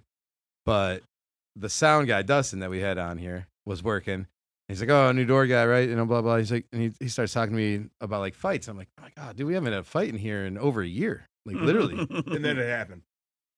Yeah. 20 minutes later, we're sitting there, and I'm like sitting next to him talking to him. He's doing the sound for the band and stuff, and I'm just like, you know, gauging the room, taking a look around. And I grab him and I look at him and I'm like, if anything's gonna happen, there's a whole lot of weird energy right over there. here. What Yeah. time was that at though? Probably like 10:30. Like already? Yeah. It's way too For early. for the Liberty folk. So parents it's and just kids? no, it's younger people, but like, and I guess there's some kind of like inside story about what happened, but it was literally we had like 4 groups of like, you know, mainly dudes, all like right next to each other in an area, and they're all kind of like, you know, testosterone up, you know, like hyped up and everything like that. Being douches. Was there not a lot of women at the bar? There was a decent amount actually, because we were actually pretty busy, you know, like we were actually pretty busy. It honestly would just happen to be like a beef between 2 people, but like I'm standing there and I'm just like looking around and I'm like watching everybody act and I'm like something's gonna happen. And sure as shit, see a guy, you know, waving his arm, throwing his arm at someone. And I gotta run over there like, all right, you need to calm down. And then all of a sudden everyone starts rushing at me, and I'm like, holy shit, it's me and like the sound guy, like Dustin between like 20 guys. And I had to do one of these moves where like I had to get up and be like, hey, yeah, do that with the double arms out, you know, like Chris Farley, but Yeah. Oh, jeez. you know, just like, hold on, guys. Oh, I've jumped over the bar a million times to try to stop something from even starting. You see it, you read Just it, distract you feel them. it. That's the bottom line. But like it also like made me mad at myself because I was sitting there 20 minutes earlier being like, something's gonna happen here, you know. And I jinxed myself by saying like we haven't had a fight or anything, and it wasn't a fight. Like no punches were thrown, nothing like that. Everyone got out good. Thank God, dude. Yeah. The dumbest thing you can do in your life is get into a bar fight. Oh, it's ridiculous. Why get kicked out? I've never been banned from anywhere in my life. See, I feel like in other Can't even imagine countries, like in Britain and Or asked to Australia, leave. they get into bar fights and it's a gay old time, and it's just like, yeah, yeah, you but bust they're your probably lip or I like neighbors how or you whatever. said related. everybody but Ireland. When I feel like Ireland is the one. I just put that video up. Remember the But guy? here, everyone has guns. Like you get in a bar Yeah. fight and someone murders you. Or they're Like, gonna get in other stabbed. countries, you can get in a bar fight and just like everyone's drunk. How was your and- night? I was pretty good. you see I was that having a good time. I beat the shit out of somebody. He beat the shit out of me. It was great. Yeah, Go fun. home with a black I eye. just put Who up- that's what cares? UFC is. I just put up a It's a video. bar fight with no liquor. I put up a video of a guy in Ireland. He's like, you know, I go outside the club and I'm about to fight this guy, and he's looking just like me. And I'm looking at him like, do I know you? And he's like, do I know you? And I go, are you my father? And he's like, are you my son? And it's like, holy shit, you know, we hug each other. Turns out, didn't know him. I just headbutt him, laid him out. You know. And he's like, but it just shows That's a you, you great might know video. anybody. That's a great It's like- video. Yeah. like, what the fuck? But I don't know. Yeah, that was a. Shannon, have you ever been in a bar fight? I have never been in a bar fight, but I've broken up many a bar fights. Yeah. Like guy fights or girl fights? More guy fights than girl fights. Do you by Yeah. any means? like? Do you? I'll just are you jump like right worried? in between. Do you, No, I Let me- try to let me ask you- diffuse the this is situation gonna be a- before anything. This is gonna be like. I hope it doesn't come off like as a sexist question. Like, Go ahead. do you feel like if you're jumping into a fight in between 2 dudes that they can't hit you? Like you know what I mean? Like, so that like, do you feel kind of a little bit more like? I don't I've want to say invincible, but like you have more of a defense. Like you can't just if someone hits you, like obviously it's gonna turn into a shit show for them. I don't think I've ever been in that kind of exact situation per se. Right.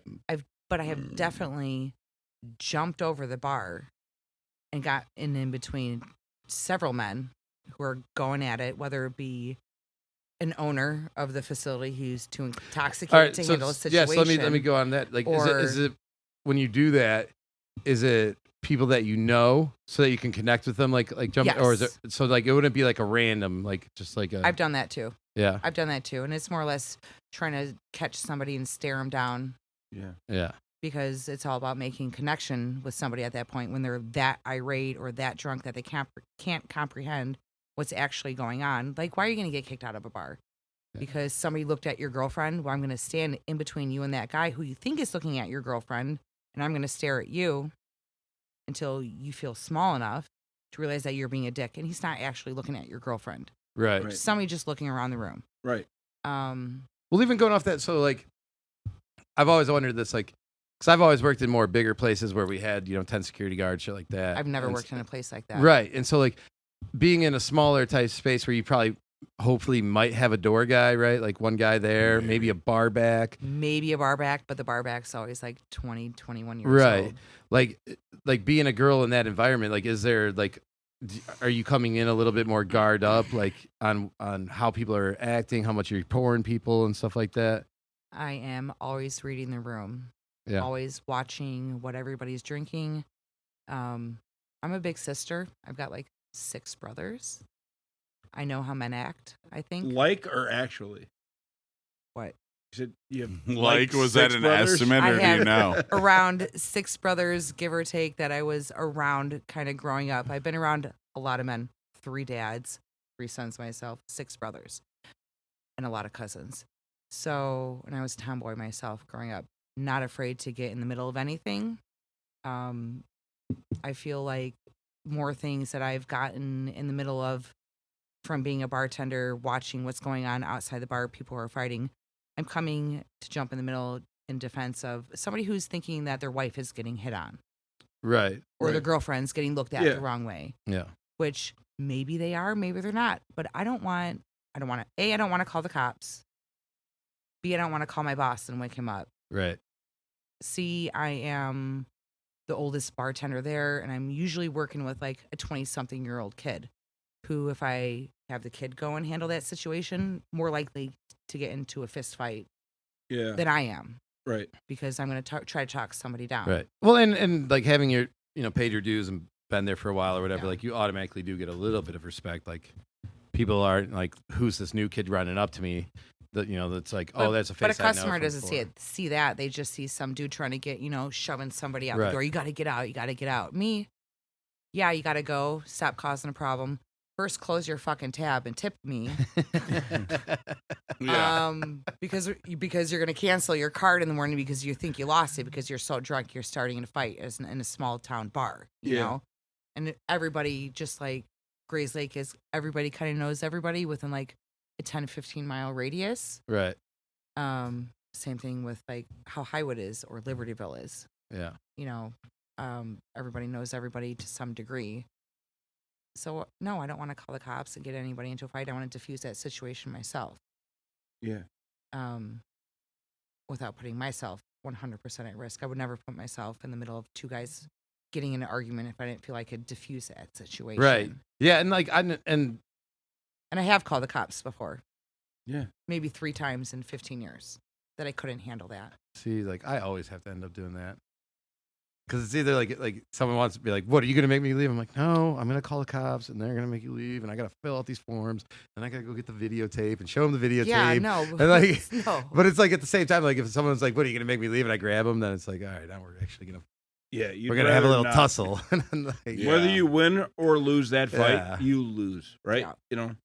No, but like I've always been curious about that, like because of those like smaller bars where like if you're like you said, if you're lucky, you got a bar back or a door guy or something like that, and you're kind of by yourself, you definitely got to like feel a little like vulnerable at certain points. Oh, I always have. I mean, not until 8 months ago. I've never had a camera in a bar that I was working at. Oh, really? Yeah. Ever. So. Yeah. Always had mace on me. Got a couple of knives in my car. I There you do. go. I do in different spots. Good. I mean, I've been bartending for as long as I have and have been walking out to my car by myself for like almost 15 years. Yeah.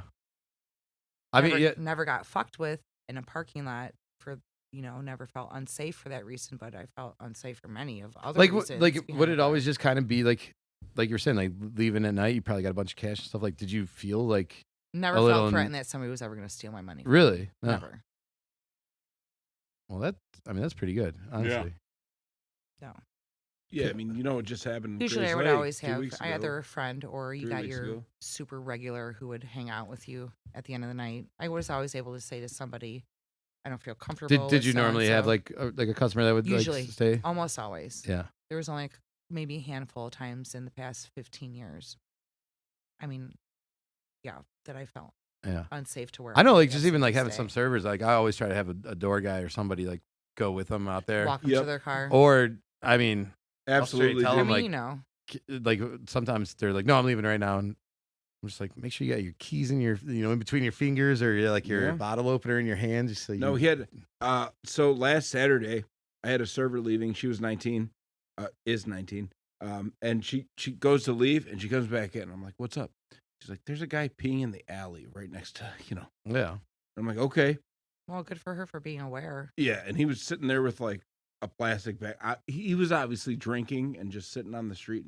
So I was like, "All right, so like I'll make sure you get to your car, without trying to have to fight a homeless guy."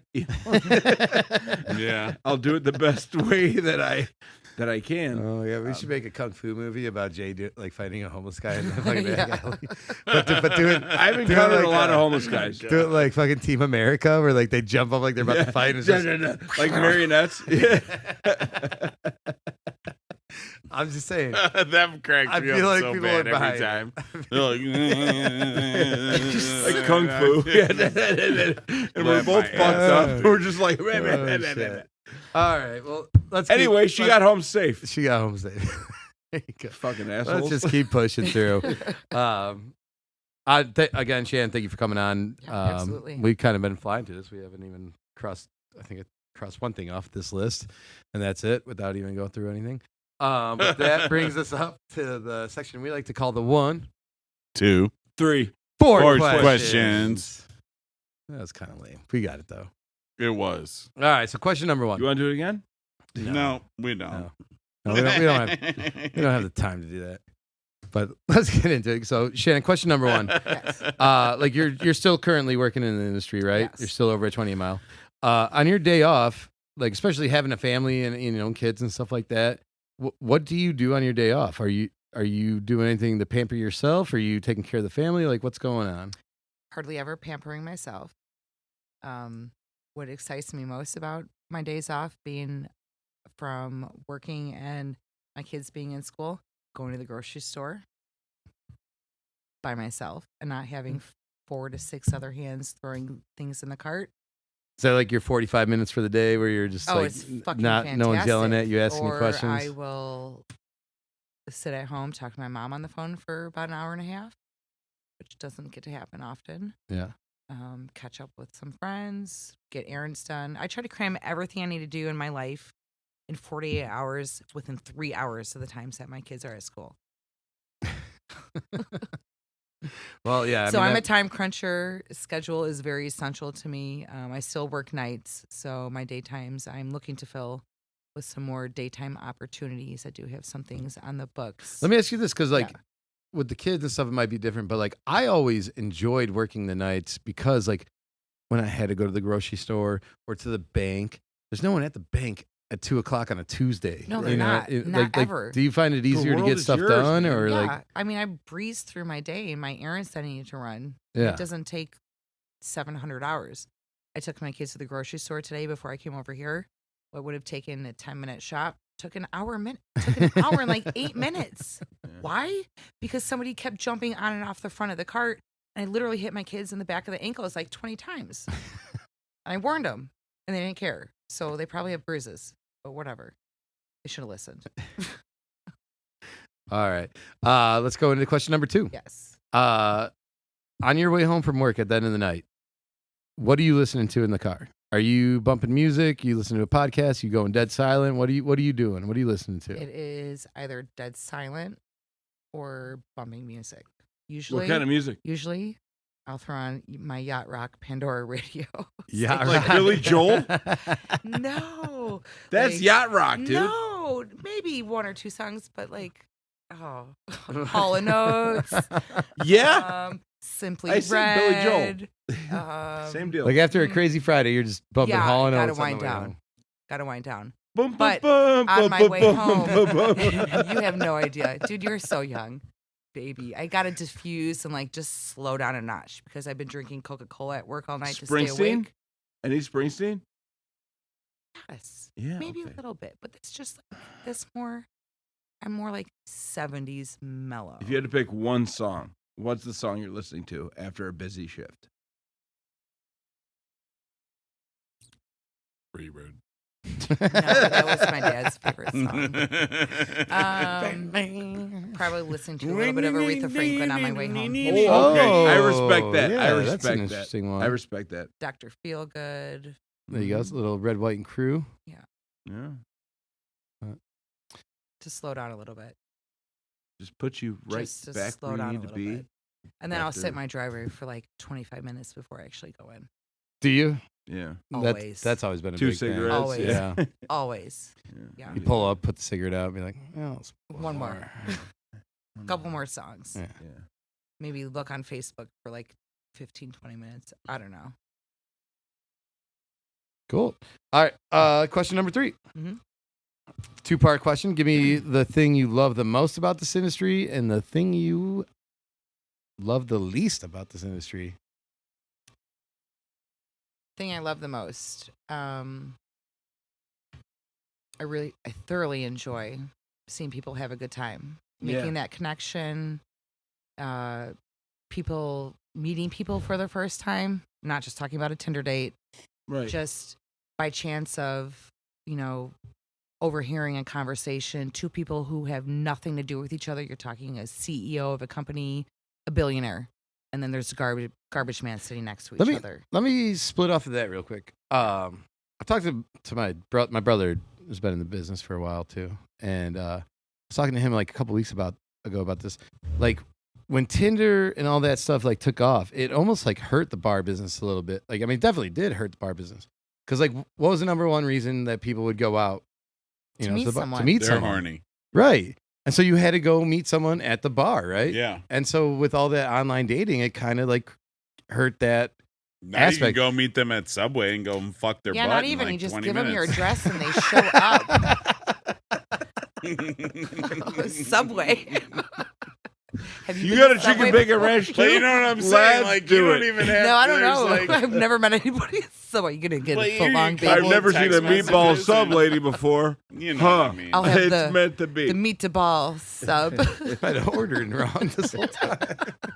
Jesus Christ. With how- But you know Is what there a I'm code saying? word Like, at people are Subway just, for like, that? dating site straight to each other's homes or Right. fast Yeah, food. it's not you know even what I'm dating. saying? There's no like. I know exactly what you're saying. Yeah. I mean, I obviously had a that was Tinder hyperbole. profile. So anyways, Hyperbole. See, So but my I've been in point- the industry long my- enough that you used to be able to smoke cigarettes at the bar when you were meeting somebody. Good old There was days. no Tinder or Plenty of Fish or Grinder. Right. So It I was was gonna also or when any of that everybody smoked stuff. cigarettes. So that was a point of my question. I can smell a Before- Tinder date a mile fucking Yeah. away. But Yeah. but like A mile away, because you want to know why most of the people that I have ever seen interacting on a Tinder date, they're not who they really are or who they look like. Like Yeah. their Guys picture. wearing a dumb hat. No, You're it's like, not even. what's The what's pictures are with the so hat, man? filtered. Like the girl doesn't look like who she said he was. I can't tell you how many people, and it's more women who have, because I'm a female bartender, who felt more comfortable saying, "Hey, I'm meeting a guy here, blah blah blah blah blah." Like, do you think he's a creep, or let me know, or just whatever. we came up with an idea to turn that into like a reality TV show where it's like a bar and we're gonna call it Tinder Tuesday. Tinder Tuesday. And there every Tuesday you're It gonna should bring be in a your thing. your Tinder date, and then at the end of the month the staff gets to vote on who you have to go out with. Oh, that would be great. That's like I feel like who's the guy that did all the Real Housewives? Andy Cohen. Is that who it is? Andy Cohen? Whatever. Could be. Hit us up. Let us know. Nathan Fielder did kind of a similar. Do you know Nathan For You or like any of his shows? No, I feel like our idea is better than that. Whatever he did, But for the Tinder thing and the Even bars, without hearing what it was? I definitely feel like ours is better. I don't want to hear it. Don't influence me. But all right, so what I was gonna say was because you were saying you like the thing you like was that connection that you see people make. Do you feel like as like the years have gone on with like those websites coming up and Tinder and everything like that, it's more of a generational thing, going I away? think, more or less. No, I think anybody who's under 30 is always going to be on a dating app. Yeah. Anybody maybe 30-ish, my age and over, still will want to go out there and make that connection with somebody. Just whether this is my friend's cousin or my husband's coworker or whatever, and that's how you meet somebody. I mean, for me, I've been on Tinder, checked things out, but I've never met anybody. And I don't think I can ever bring myself to meet a stranger. It's way different than meeting somebody in person. Yeah. I mean, like you have that initial instinctual reaction when you meet somebody, whether you have that chemistry or not. You can't tell from a fucking picture.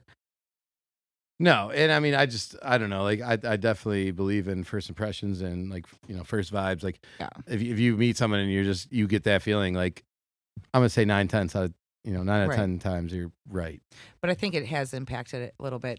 I mean, as far as I feel like on like behind the bar, on I the see it happening, and I love watching Tinder dates. I feel like it's more like a weekday night. So like Tinder Tuesday. Well, like I feel like Tuesday, Wednesday, and Thursdays across the board, even Mondays, have died out because like you used to go to the bar on a Monday, Tuesday night, like to go see if there's anyone out there, just to go hang out for an hour or two till 10 o'clock, and then go home and go to bed and wake up. And like you don't really see that anymore. Like where people are like, if I'm gonna hook up with someone, I'm just gonna do it from my fucking couch, laying on my ass. At the bar like me on Tuesday. Like how far back are you going? Because obviously, like pre-2000, let's say, it was a bar was the place. Well, I mean, like I don't know. I feel like after we definitely. I feel like we're not that much older than you guys. I feel like before that, but we've definitely seen that 2010 or 12. I've seen that shift where like. When I first started going to bars and stuff, it was, you'd go out for Monday Night Football because it was on ESPN and not everyone had cable. So you'd have to go to the bar. Like I used to go to a bar every night when I first moved into Wrigleyville to watch SportsCenter at 10 o'clock. Yeah. Like I would just go in there and have a beer with my roommate because we didn't have cable and we'd just watch SportsCenter. But that was also like, there weren't just apps. Like that was the only way you were going to meet somebody was going out to the bar. So people went out on like Mondays, Tuesday, Wednesdays. And it's like, you tell them like I got to be home by 10 because I got to work at 8, and then at 11 you're like one more shot, like, and then I'm going to bed. Right. Like, so let's talk about the shift of the industry then. Like, well, that's what we're talking about. Yeah, here. right. That's exactly what we're talking about. Yes, but we're trying to find the catalyst, though, right? I think we did. I think we'll see how it goes. Yeah. I don't think it's Tinder. I don't think Tinder is the only thing. I think there's going to be too many. I think there's a lot of stuff going on affecting the bar scene right now. Like, well, even like we just had 420. The gluten-free thing. I'm telling you, is a big fucking thing. It's so fucking annoying. I sell stuff for this man takes that homebrewing. super fucking serious too, and personal. But I sell stuff for really into homebrewing, and homebrewing's in the shitter since like gluten-free's been a thing. But like right before gluten-free was a thing, also like tons of bars that weren't really bars and bartenders that weren't really bartenders that were beer tenders and just poured you beers at a bar like I did at Tighthead. Yeah. Like that was a legit ass job, dude. That was like the most I've ever made in 1 year, just pouring just beers at Not even making Tighthead. drinks. And now it's like everyone's gluten free. You can't even do that. Oh, I there's lots of factors that affect the industry, but I think that's one. Besides just Tinder. definitely. How long is gluten Gluten-free, and then like everyone's has that been going a through fad like a in the weightlifting health nut 7-8 thing. years now on the gluten. Yeah, it'll be done in a couple years. A lot of people are getting over it. Yeah. Yeah, People just need to stop shitting their pants. Yeah. All right. my best friend. Or be okay It's with like, or shitting you their drink pants. enough beer or gluten, you're gonna shit more, so you be skinnier. Like, shut. The Yeah, fuck up. exactly. I think people are like, oh, wait, if I cut 1,500 calories worth of carbs every day out of my diet, I'm going to feel better. And they're like, oh, well, it's because it's beer, it's gluten. You know what I mean? And it's like, no, that's you cutting 1,500 calories out. That's That's what it feels like. But I don't like how I poop. I don't know. I mean, I like it's dude, not. my I'm best not friend's saying- girlfriend was like gluten free I'm- and everything for years. But here's the thing too, like where we're going. Like, I was kind of saying, like it killed more of those Monday, Tuesday, Wednesday, Thursday nights, right? But Friday and Saturday are still fucking balls to balls. Like Oh, somehow it shifted from being like, hey, let's go out Tuesday and Saturday to now everybody's just cramming everything in on Friday, Saturday, and like the rest of the week is kind of dead because of like if you got to work at 9 a.m. and it's 8 o'clock and you hit someone up on Tinder. And you're just like, hey, just come over to my house instead of rather like, let's go meet for a beer. This is going to take, a half hour there, 2 hours there, half hour back. Like, I don't know. It's weird. But Yeah, instead of spending $80 at the bar, just Do you want to just come drink jerk me this off. last quarter of and a that's what bottle she of was vodka saying. together? She was saying the communication. The communication is gone. The connection of people. Yeah, communication. It's all the same. Connection. Watching the connection. Yeah. That's what I love most about the industry. Yeah. People And I mean, having a party, people socializing. Somebody's always celebrating something. I remember the first like couple that I saw actually get married that like met while I was bartending. And like when they got married, they told me, I didn't even realize it. And then they told me that. I'm like, holy fuck. Like, Yeah. You were here when. You guys are drunks. Yeah. Yeah. But then you know what? They'll go and have their engagement party at your facility, or they'll have their after party of their wedding. Everybody comes in off the buses. So it does mean something. I mean, I've been there through people first meeting each other to having their engagement parties to having their after wedding party. Like the bus come through, then they're coming in for a baby shower or celebrating that baby being born and after the crazy, first right? birthday. Like watching people like bring their baby in Yes. and then now seeing that kid walk, Yeah. that's the fucking greatest thing about I've seen it. kids graduate high school now. yeah, So it's been crazy, like that long. I've been love behind it. the I bar saw a for couple being a couple years yesterday. old, so they're in college now, and some of them are getting married, Yeah. young people. But I saw a couple yesterday that like had been coming in for years, and they were kind of a like Sunday Fun Day group. Like they would, the one dude worked in the industry and like he had his wife and stuff, and he got out of the industry like right when they started coming in and hanging out. But that was like end of Sunday night. Like I knew I could be like, I'm gonna buy you a round. They'll buy me a round. I'll buy them another round. Like and then head out on a Sunday night after a 12-hour shift. And I think I was the first person to find out she was pregnant like both times, besides like him. Yeah. And it was because she wouldn't Yeah, have a hey, drink. shh. Yeah. So I was like, something I was that like, oh, looks shit, something. you I know, made like- so many of those drinks. Yeah, and so I remember like, they brought their kid in, 6 months or whatever after they had her, and because it was right around COVID and stuff like that too. And I just remember like being like, hey, like, what's up, buddy? You stole my Sunday friends. Yeah, yeah, but you're a part of that. It's Yeah. nice. No, I did sweet though. They got another kid now too. It's pretty, cute family. You gatekeep, right? Yeah. As a bartender or Yeah, a kids server. are great. All right. So let's Who get brought their baby to the bar? Let's get into the next part. So give me the one thing you love the least, hate the most of this industry. And it can be anything. Big, small, whatever. What I hate most is somebody telling me to smile while I'm I was scooping gonna ask you ice that. I was or gonna ask you taking that. out the garbage. I naturally have a really bitchy look because you can't see me on a microphone. It's the intense eyes and strong eyebrows. I don't know, but I was literally fucking born like this. And I can't show you guys on a microphone, but I can show the fellas sitting here. I purposely took a picture of this because I have been told this most out of anything I've ever been told. You should behind the bar. smile more. You should smile more. You'd be so much prettier if you smiled.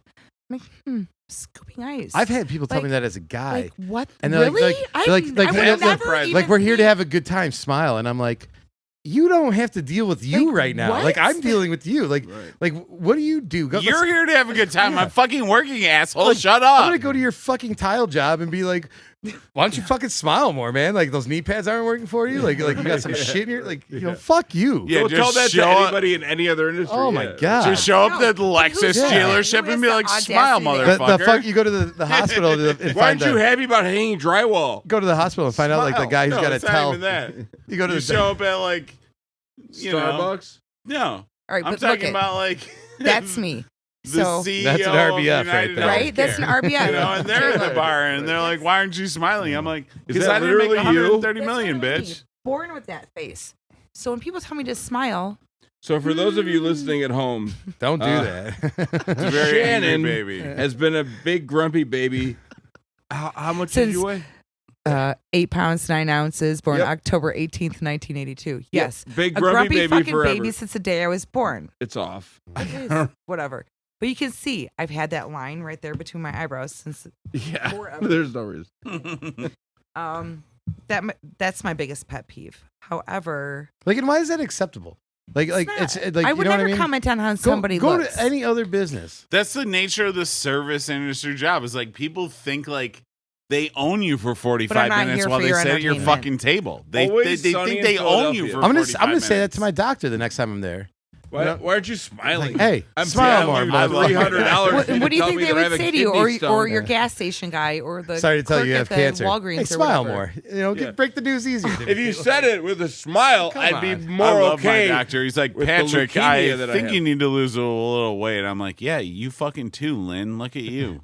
Did I tell you what mine did? I was wearing my. I think it's this shirt. I was wearing this shirt to my doctor like 6 months ago, and he goes, "Oh, and maybe," and he pats my belly and goes, "Not as many fears," and like walked out. Like, what the fuck, Dude, when I got Yeah. my physical for the Carpenters Union, the lady was like, obviously, it didn't go well.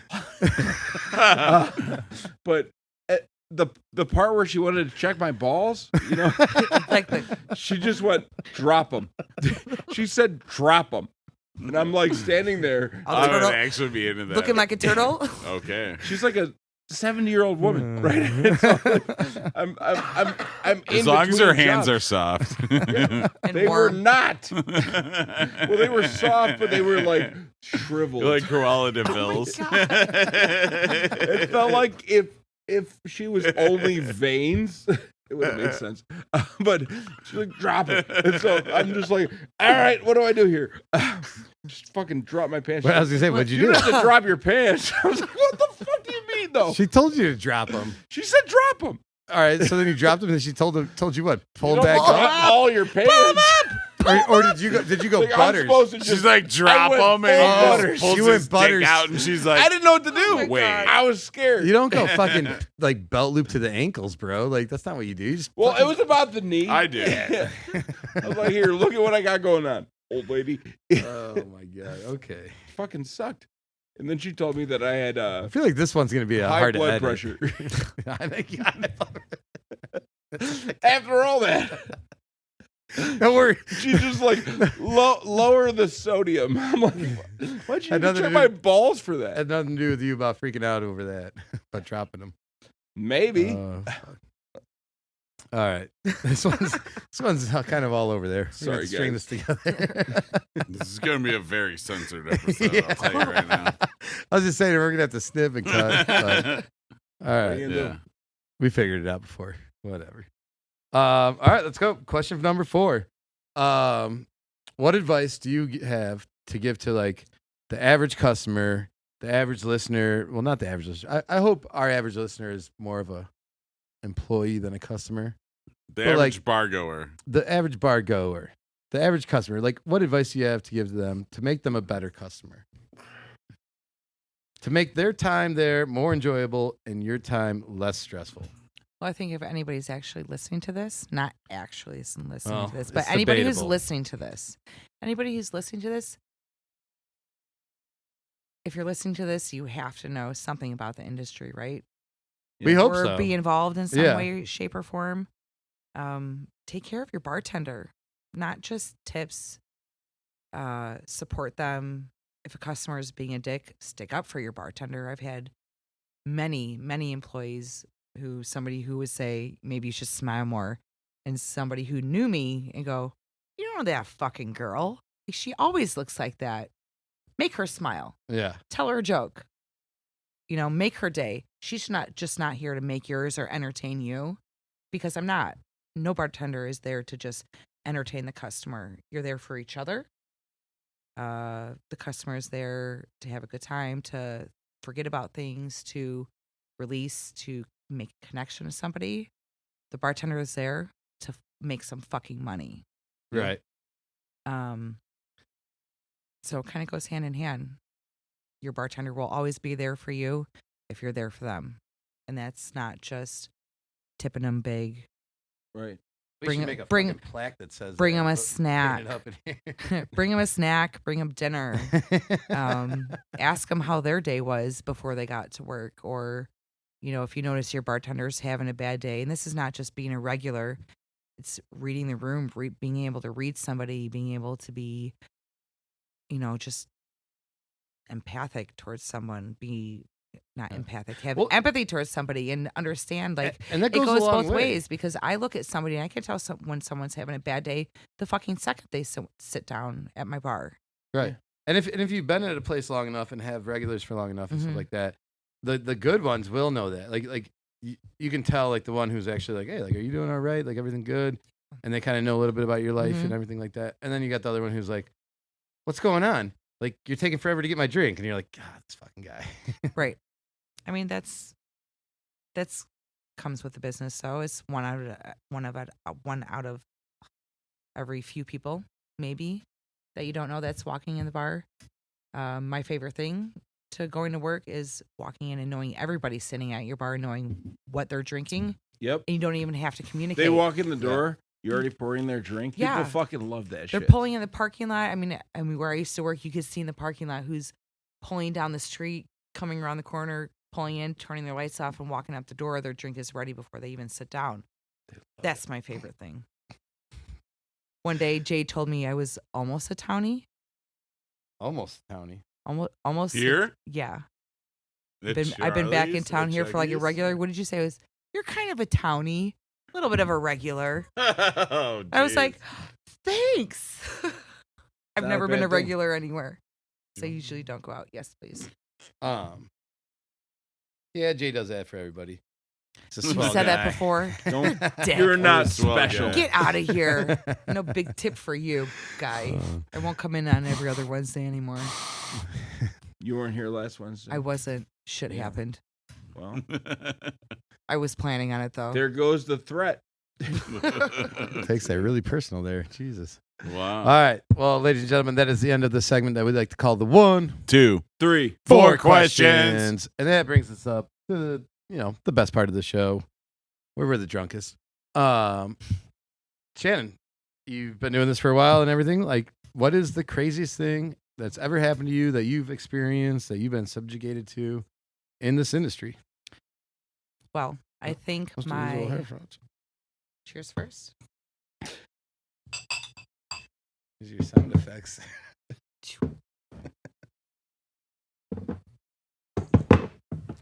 I was laughing at you, dude. You really like that microphone, huh? Yeah. Wow.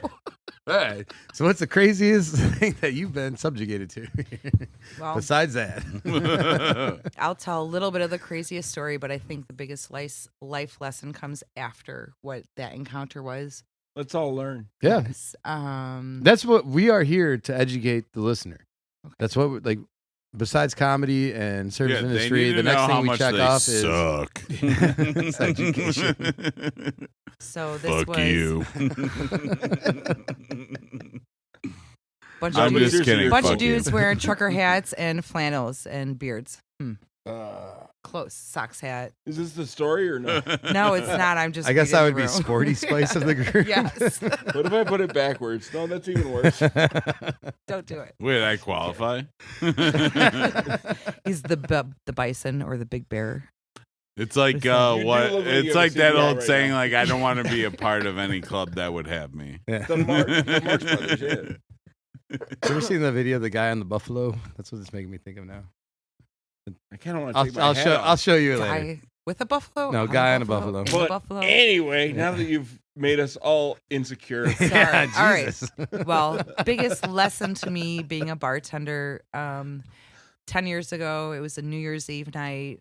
I had a couple guys who were racking up a really large tab. What kind of place are you? Like, you don't need to name drop it if you don't want to, or just like describe the place to us. fast casual regular bar? Yeah. Like, Shot beer and Pub. shot. Pub. okay, No food. No food. okay. They ran up a few hundred, maybe $400 or $500 tab, and they were a lot of work. It's just a few guys. I mean, New Year's is always Year's a Eve. weird fucking New night, Year's Eve, too, and man. this is why afterwards the place I was working at didn't open on New Year's Eve anymore. Yeah, because this was a thing. It was you get the weird, like you get the like it's either like a bunch of young people that didn't want to go to the city because it's like raining, or you get the people that come out once a year for New Year's, like, and they go balls to the wall and they yeah. don't know how to act in an establishment. Like I'm gonna put on my nicest jean jacket and my wig and go out for New.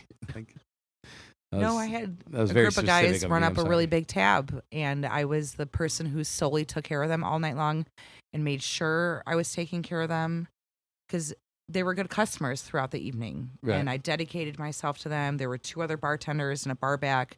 They had the most impeccable service. And when they went to go close out their tab, I got like a $20 tip. On like several hundred? On several $100s.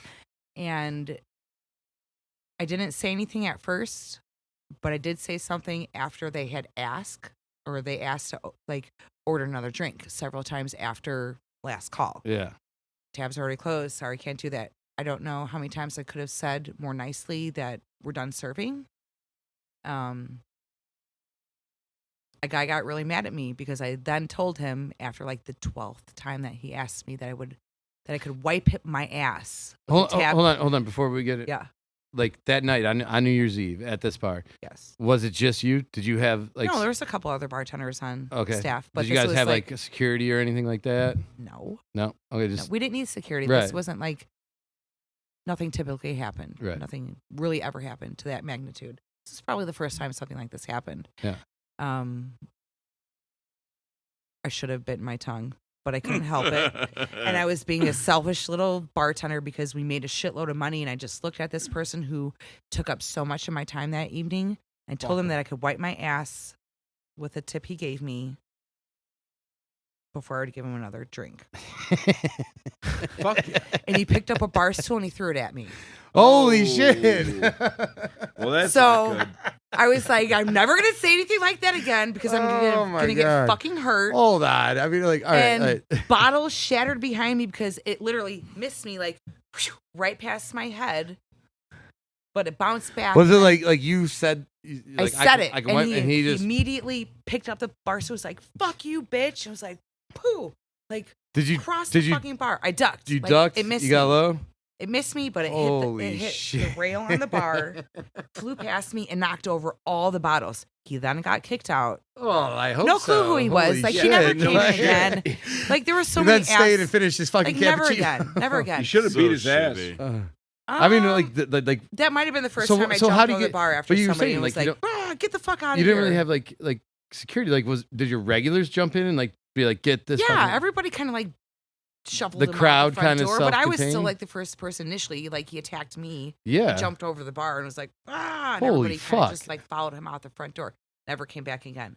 But there was always still my boss had never repaired the chip on the bar where he like the stool hit. So I'd sit there and made thousands of drinks, and like I told that story a million times. I'm like that's why this is here. Yeah, that's pretty badass. People would ask like, what happened? Why didn't it ever get fixed? But for me, that was a lesson.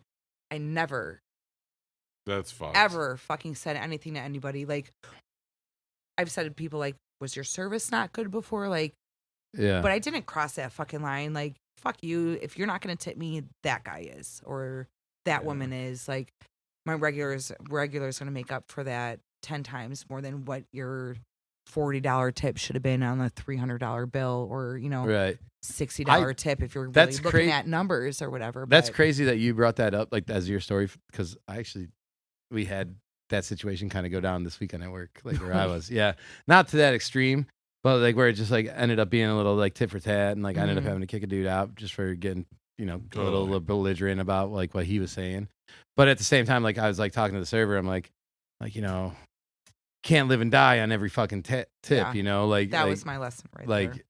It's just like for every like shitty tip you get, you're gonna get that tip where you're like jumping like up in the air, more than well deserved, like mind blown tip. I've had those. Having said before. that though, ain't no one supposed to be fucking throwing bar stools. No, but like, but but that was the first like, and only time that I ever physically felt like, wow, it really does kind of matter what I say sometimes. Like I could talk shit to anybody I know, like all day long, but that person who didn't know me, I could have said that to somebody who knew me for, 5 years, and they wouldn't even blinked an eye. And you kind of go back to like what you've been saying this whole episode too. Is like you are very good at like reading a room. You can get vibes off of like what the situation is and stuff like that. And part of that comes from learning from those like situations like that. Like even earlier when we were talking about like being able to predict what's going to happen. Like you give that drink to the guy and you're like, in 5 minutes, I'm going to like, God damn it. Like he walked up fine and walked away. Sober. And then like, how are you so fucked up? Like how'd you walk straight to me, but then turn around and fucking stumble to that booth, like, and you're just like, fuck, this is going to cost me. Like this guy's going to throw up or start a fight or some shit, and it really is like, you only get that with having worked in the industry, like having started at like, you said you were into it like a family business, like 14 or something like that. And having put in your years, and that's where you get that, expertise. And it's like I was saying, like I literally, I feel like telepathic sometimes because I'm like, it's gonna happen, and I'll sit there and I'll watch it, and I like, and then 10 minutes later, I'm just like, motherfucker, why didn't you just stop it? Like you even know how it's gonna go before you pull into the parking lot. It's in the air. I don't know if I told this story yet or not. I'm gonna run through this real quick because we're getting a little long. But a couple weeks ago, we're all shut down. I got like my 2 busboys in my bar back cleaning up. Servers are finishing their beer, about to walk out and shit like that. And I take the drawers and I go around the corner, and this girl pops in through like our garbage entrance, like the one that's covered up and everything like that. And she's just bawling. And I'm like, what the fuck? Like I had all the money and all my computers in my hands and shit. I almost drop it all. I run back, put them at the bar. I'm like, what are you doing? You can't be in here, blah, blah, blah, all this shit. Like, get out the front. So I go back after I kick her out the front door. I'm like, anyone see where she came in? Like, well, she came in through like the alley, through the garbage way. Like she just walked in. Like we don't know who she is. So I go back up front. And I'm like asking her, I'm like, what's going on? Like, what are you doing? She's like crying. She's like, my friends left me. I was going with this guy and he left and my phone's dead and all this stuff. And I'm like, all right, well, like hang on out here. Like, let me go check on, like, see if someone's going to be here. Her phone was dead. Like we can charge your phone, get you an Uber or whatever. Go back inside. Door guys are still sitting there, like, I'm like, all right, just watch her. We're going to let her, like, charge her phone. Go back outside, grab her. A dude that worked in a place. Did I tell this story before? No. Okay. A dude that worked around there was walking by and, like, saw this girl. And he's like, hey, man, like, are you going to help her out? I'm like, yeah, dude, like, come in. We're going to charge her phone, get her an Uber and get home, like, but she just, like, came in, like, our employee entrance that's, like, blocked by dumpsters and the gate and everything, like, so she scared the shit out of me. So I go up. Start counting the money. I'm looking on the the fucking cameras, and I see her and the kid that I knew from around town that stopped to help her, like at the front door with their phone charged in. 2 minutes later, they walk out the door. And I'm like, that's too fast to charge your phone and get an Uber. That's weird. So like I come down, they're gone. I go out the front door. I see them at the street corner. I'm like, you guys okay? Like everything good? And they're like, yeah, no, we're fine. And they just keep hauling ass. I'm like, well, that's fucking weird. So I go back up, finish counting the money, put everything away, blah, blah. I go down and do like my final walkthrough. And I go and I get to the front door and I realize what happened. And she had her phone plugged into like a, big brick of like chargers and stuff like that. And her drunk ass fucking wobbled and yanked that brick of chargers down, which brought down my like sales, computer down, which brought down all my to-go like, DoorDash, Uber Eats, and everything like that, and then knocked all the menus over onto that, and then knocked the water that I gave her onto that. Oh, and no. So, like, I'm just, like, sitting there, like... She was out 2000. Bye. And I'm like, that's why they left, was because she did this, and they just left this mess there, and I'm just, like, everything's covered in water, and just, like, all my tablets and everything like that. I'm freaking out. Just, like, I broke my own rule. Like, I saw this coming. Like the doors are locked, no one gets back inside, and I let this girl in because I felt bad. Totally. Like, yeah. And I'm like, I broke my own fucking rule. I was just so mad at myself. Better to be safe than sorry, though. Yeah, I mean. Trust me. As a girl, anybody appreciates that. But, like, I was just like, because at first, like, I'm just like, get the fuck out of here. I didn't know if you were trying to, like, set me up for a robbery or what. I was just like, get out. Figured everything out. It's like, all right, let's try to help her. And then, of course, I'm trying to help her, and her drunk ass fuck shit up for me. Like, it's just Totally. like, this is why we don't do this. But Okay, I think that is the end of it. Jay's pooping. Well, let's keep going. I got a couple other things real quick. Sure. All right. Here's another story. We can cut it out. We can leave it in. He didn't even wash his hands. He definitely didn't wash his hands. So, like a month ago. No, because you peed on him. We're at Charlie's, Yeah, people. we're still at Charlie's. All right. So, like, actually, this had to be longer than a month ago. This had to be like. I washed my hands. No, you didn't. No, you Yes, I didn't. did. I didn't hear the fucking. I already said we're at Charlie's, dude. You didn't hear the Drop sink? the I think- facade. You Heard weren't you- listening. I heard you peeing. All right. Well, we're just gonna keep going here. So. I heard you peeing too. I peed pretty loud. Because You like that? it's girly. What? It's not long, but it's No, stout. no, no. It's stout. It's stout. Yeah. About diameter, not length. All right. Did I tell you about the? Oh shit! Did I tell you guys about the mom who called me and yelled at me about getting her kid an Uber? No, This, this sounds fun. This is a fucking good one. It was a couple months back. So I'm working Saturday night. See this kid kind of like, sliding down a stool, getting a little. I'm like, ah, man, like you're done, dude. Like, night's over. Like, let's get you home. He's like, all right, yeah. And he's like, I'm just gonna drive home. I'm like, no, like the fuck you are. You're not driving home, No, dude. Absolutely no way, not. bro. And he's like, what? And I'm like, dude, you get in your car. I'm fucking calling 911. Like, you're not driving. Like, you're done. We're getting you an Uber. Like, be safe. Let's go. He's fighting with me. Finally, eventually, he's like, you know what? Like, you're right. Thank you. Let's, like, he gives me his phone. He's like, call me an Uber. I'm like, all right, cool. Thank God for Uber on phones, though. You remember This is calling me every taxis for Sunday. people? Dude. Like, you can't leave. I'm like, okay. So, I won't. so then, get the kid home, night goes by, whatever. The next morning, I'm working. I'm opening. And call comes through. Want to talk to a manager. I pick up. It's this lady. She's like, do you know who was the manager last night? And I'm like, actually, it was me. She's like, well, I got a complaint. And I'm like, what's that? She's like, I got a charge for $300 from Uber because my son puked in his Uber. And I'm like, Okay. and I'm like, all right. And then I kind of, your son. Yeah. I kind of figure out who it Continue. is. I'm like, wait a minute. Like, did we like cut your son off? Like, is your son, blah, blah, blah. Like, cause I had his card and shit. Uh-huh. Like, I'm like, and she's like, yeah. And I'm like, well, ma'am, I'm like, first off, we stopped serving the kid. We gave him water, told him like, it's probably time to go. Then when he tried to drive his own ass home, like drunk, we stopped him, made him get an Uber, and then he got an Uber home. She's like, yeah, well, it was $250 for the fucking puke in the Uber.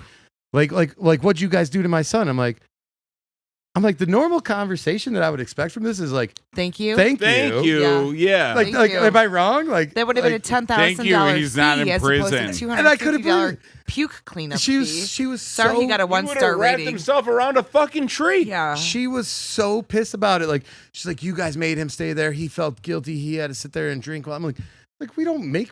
I'm not making someone feel guilty. Like, hey, you got to drink. Like, what the fuck, Like, I hate people so much. but just like that simple fact, she was like, you owe me $300. Was Yeah, basically fuck what you. she said. I was just like, I'm like, you go and talk to any police, any lawyer about this, and find out if I'm giving you $300. Just like, Yeah, you owe That's me crazy. $38,700. But I was like, Yeah. am I wrong? Like, I literally got off that conversation. I just remember looking around at Look me and, around like, and what be the like, fuck? I thought I was getting a thank you. Like Yeah. literally, like, oh, thanks for saving my son from a DUI Yeah. or some horrible tragic. And instead of driving home drunk, you kept my son there. And you're like, okay. And they're like, yeah, She pay for probably his would have been more barf. mad had he puked You're all like, over what her the white fuck? carpet. Should be Mm. 25 plus at bars. it was fucking. Should. But I don't all want right, so 21-year-olds. I don't want so 22-year-olds. I actually went out of town right after that happened. Like, I think the next day I actually went to like Colorado for like 2 weeks, and I get a text, and someone's like, someone came in for about that, that Uber driver. And I was like, oh, what is it? And it was the kid being like, I'm sorry, my mom was really mean. he's like, I told her not to call, but she called still. Like, and the kid was slowly like embarrassed. I like felt bad for him. After What I a was like, man, though. He's going to be a good bar. Yeah, He's I was- going to be a good bar. I was kinda like, patron. dude, don't worry he about it. probably He owned learned, it. he probably He owned learned it. from that. Yeah. All right. And ladies and gentlemen, that is going to be the end of this episode of the One 2, 3. Four Shots Shots Podcast. Podcast. And again, thank you, Shannon, for coming in, hanging out with us, getting drunk And with us, telling bringing some booze. stories, bringing some you're booze. welcome. Thanks, Hit up guys. 28 Mile. And if you, the listener, the fellow service industry employee, thinks that you have a story that we got to hear, and you want to come on, have a couple drinks with us, and shoot the shit and all that good shit, hit us up at 4shotspodcast@gmail.com. That's the number 4shotspodcast@gmail.com. We are on Facebook. We have Instagram thing on. Find us at the YouTube, Spotify, Amazon, Apple, We're all over the place. Dogecoin. I don't know. But that's it. Thank you for listening. We appreciate Dogecoin it. has not sponsored us yet. We're looking for an adult diaper sponsorship, and maybe Tums. Definitely Tums. We talk about it every episode. Hey, Tums. Who is Only- it? Larry only the Tums, who pink started ones. Tums? His grandson? Can I get JMO bottle on one arm and a Tums bottle on Yeah. the other? Perfect. Tums. Tums. Sponsor us. And that's it. Well, Well. how'd you feel about that? Did you have fun? Terrible fucking time. I never want to do it again. Yeah. Every time. Okay. So here's what's funny. From where you're at, when you talk, you look like fucking Mickey Mouse. Why? Because of my notes? So from my perspective, you look like Mickey Mouse. Well. I mean, you're way hotter than Mickey Mouse, but Minnie Mouse hot. Not Mickey Mouse hot. You'd be No. gay if you liked Mickey Mouse. Minnie Mouse is fucking weird looking. Why? She's a girl. Hold on. Perfect. Get out of here, you fucking weirdo. That's just right. Right, we poured it all day, right? Hopefully. Not at all. Gotta do it over. That did happen last time. Did it really? Did No, stay I and record fucking another kicked session? it. Yeah. You did? And- Yeah. You double in the bag? Not this time, but last time. Oh, dude, we're still just working out the kinks.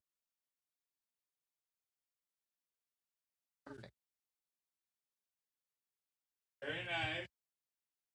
How much? Very nice. It's nice. My wife.